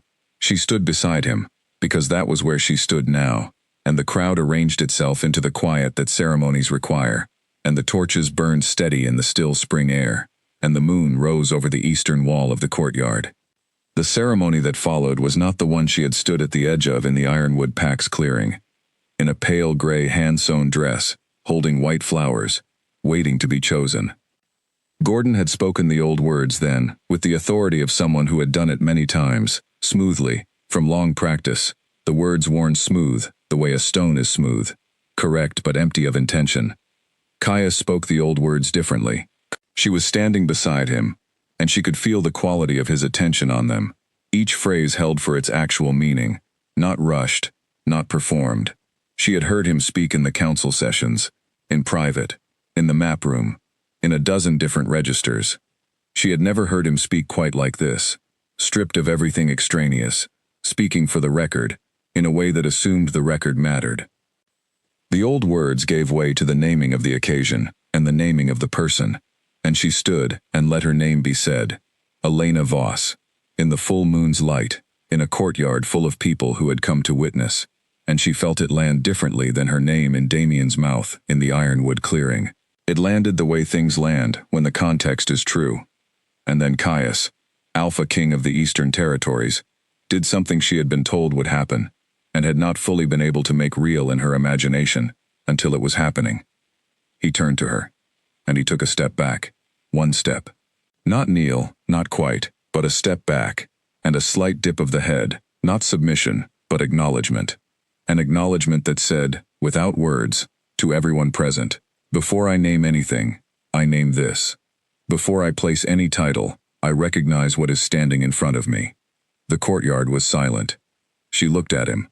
He looked at her. The moon was clear and direct above them, and the torches burned on either side, and the spring air was cold and clean. Then he stepped forward and spoke the title, the formal title that had not been spoken in this territory in 112 years. The crowd was quiet for a long moment. Then the older council member, the one she had first met as a skeptic and had come to understand as someone who simply required evidence before he moved, and who moved decisively once he had it, put his hands together. One beat, and then another, and then the records keeper, and then Lena Cross, sharp and precise. And then it spread, around the circle, unhurried and complete. She stood in the center of it and breathed. She thought about something Sarah had said, months ago, in the stone house in the Greywood, in the cold early morning, when the fire had just caught. You have been walking toward this for a long time. She had thought then that Sarah meant something specific and historical, the documentation, the formal standing, the things that had been arranged and prepared for. She understood now that Sarah had meant something larger. She had meant the whole of it. Every morning she had gotten up and kept moving. Every page she had read when she was tired. Every time she had paid attention when she could have looked away. Every true thing she had said when saying nothing was easier. She had been walking toward the person she was standing as right now, and the walk was what had made her equal to the standing. This, Elena thought, is what it costs. And this is what it is worth. The ceremony opened into the night's celebrations, and the court moved into the full moon pattern that Lena Cross had organized, and that Elena had stayed out of, and it was, she was willing to admit, exactly right. Warm and ordered, and human in the way that celebrations should be, people speaking to each other, children running at the edges of the torchlight, the delegates from the far territories finding the things in common with each other that they always found when placed in a room together, and given enough time and enough food. Sarah found her in the outer ring, away from the center of the gathering, where Elena had gone for a few minutes of the quiet she still needed at the edges of large events. How do you feel? Sarah asked. Elena thought about the question. She looked at the moon above the courtyard wall. Like myself, she said. Exactly like myself. I have been trying to feel like myself for 22 years, and I have felt like an approximation of it most of that time. And tonight, I feel exactly like the actual thing. Sarah looked at her. In the torchlight, her face was as clear and worn and strong as it had been the first time Elena had seen her, stepping through the shelter door in the Greywood. Your mother felt that way too, she said, on a night much like this one. I was there. She paused. I told her she had her grandmother's certainty, and her grandmother would have been proud. She laughed and said she did not feel certain. She felt terrified. Elena looked at her. Were you going to tell me that before the ceremony? No, Sarah said. I thought the after was the right time. Elena almost laughed. It was a real laugh, the kind that starts somewhere low and arrives before you expect it, and she pressed her lips together against it. She laughed the same way, Sarah said, and the grief in her voice was old and steady and held, the kind that had been carried long enough to have become a form of love. Elena reached out and took Sarah's hand. She did not say anything, because there was nothing that needed to be said. Sarah held her hand for a moment and then let go. Caius found her a while later. He moved through the gathering the way he moved through everything, without requiring people to move for him, simply finding the natural paths. He came and stood beside her at the edge of the courtyard, looking at the crowd. The Voss matter, he said. She looked at him. That was what the Ironwood record called it, he said. I looked it up after you mentioned it. The Voss matter, resolved. He paused. I want you to know that the inquiry is going to happen regardless of what Ironwood cooperates with. There are enough witnesses and enough documentation. It will take time, but it will be complete. She looked at the crowd. I know, she said. Thank you. He was quiet for a moment. I also want you to know that the archive proposal you submitted last week has been approved by the council. The construction begins in the East Wing in the spring. She turned to look at him. The full proposal? All 7 points, he said, including the open access clause, which was the one the council argued about longest, and which I told them was not negotiable. She looked at him. You told them it was not negotiable, she said, on my proposal. You were very clear about why the open access clause mattered, he said. I agreed with your reasoning. When I agree with something, I tend to say so. She was quiet for a moment. Then she said, I am going to have to get used to that. To me agreeing with you? To saying something and having it matter, she said. To not needing to say it 3 times before someone takes it seriously. He looked at her. You will get used to it, he said, and then, quietly, you should have had it all along. She did not answer that, because it was one of the true things that did not need an answer. She looked at the moon instead, and the courtyard, and the fire, and the people moving through the light. She thought about the key she had worn around her neck for 12 years, worn smooth, the key to a room full of things no one had bothered to look at. She thought about the girl in the library corner, who had been given a picture book by a tall, slow-moving old man, and had started, that afternoon, to become someone. She thought about all the versions of herself she had been told she was, and the one version that had been true the whole time, waiting. She thought, I have a great deal of work to do. She thought, I cannot wait to do it. Beside her, Caius was quiet in the particular way that meant he was not needing to fill the silence, and she was quiet in the same way, and the moon was high above the courtyard, and very bright and very old, and the celebration moved around them, with the warm human sound of people who have witnessed something and are glad. The morning would come soon. The archive would need planning. The inquiry would need careful documentation. The protocol needed drafting. The spring inspection was in 6 weeks, and she had not yet learned all of the roads. There was so much to do. There was so much ahead. She lifted her hand and looked at it in the moonlight. The mark ran from her fingers to her wrist, to her forearm, past her elbow, up past the shoulder, and across the shoulder blade, and beyond that, somewhere she could not see, reaching still, complete and alive and entirely her own. She turned her hand over. She let it catch the light. Then she put it down and turned back to the courtyard, and the night and the life she was standing in the middle of, and she was glad, simply, completely, without qualification, that she had kept walking. She had been told, once, before the whole of a pack, that she was useless. She had walked away from that word into the dark, and she had not let it define what came next. What came next had been entirely up to her, and she had made it everything,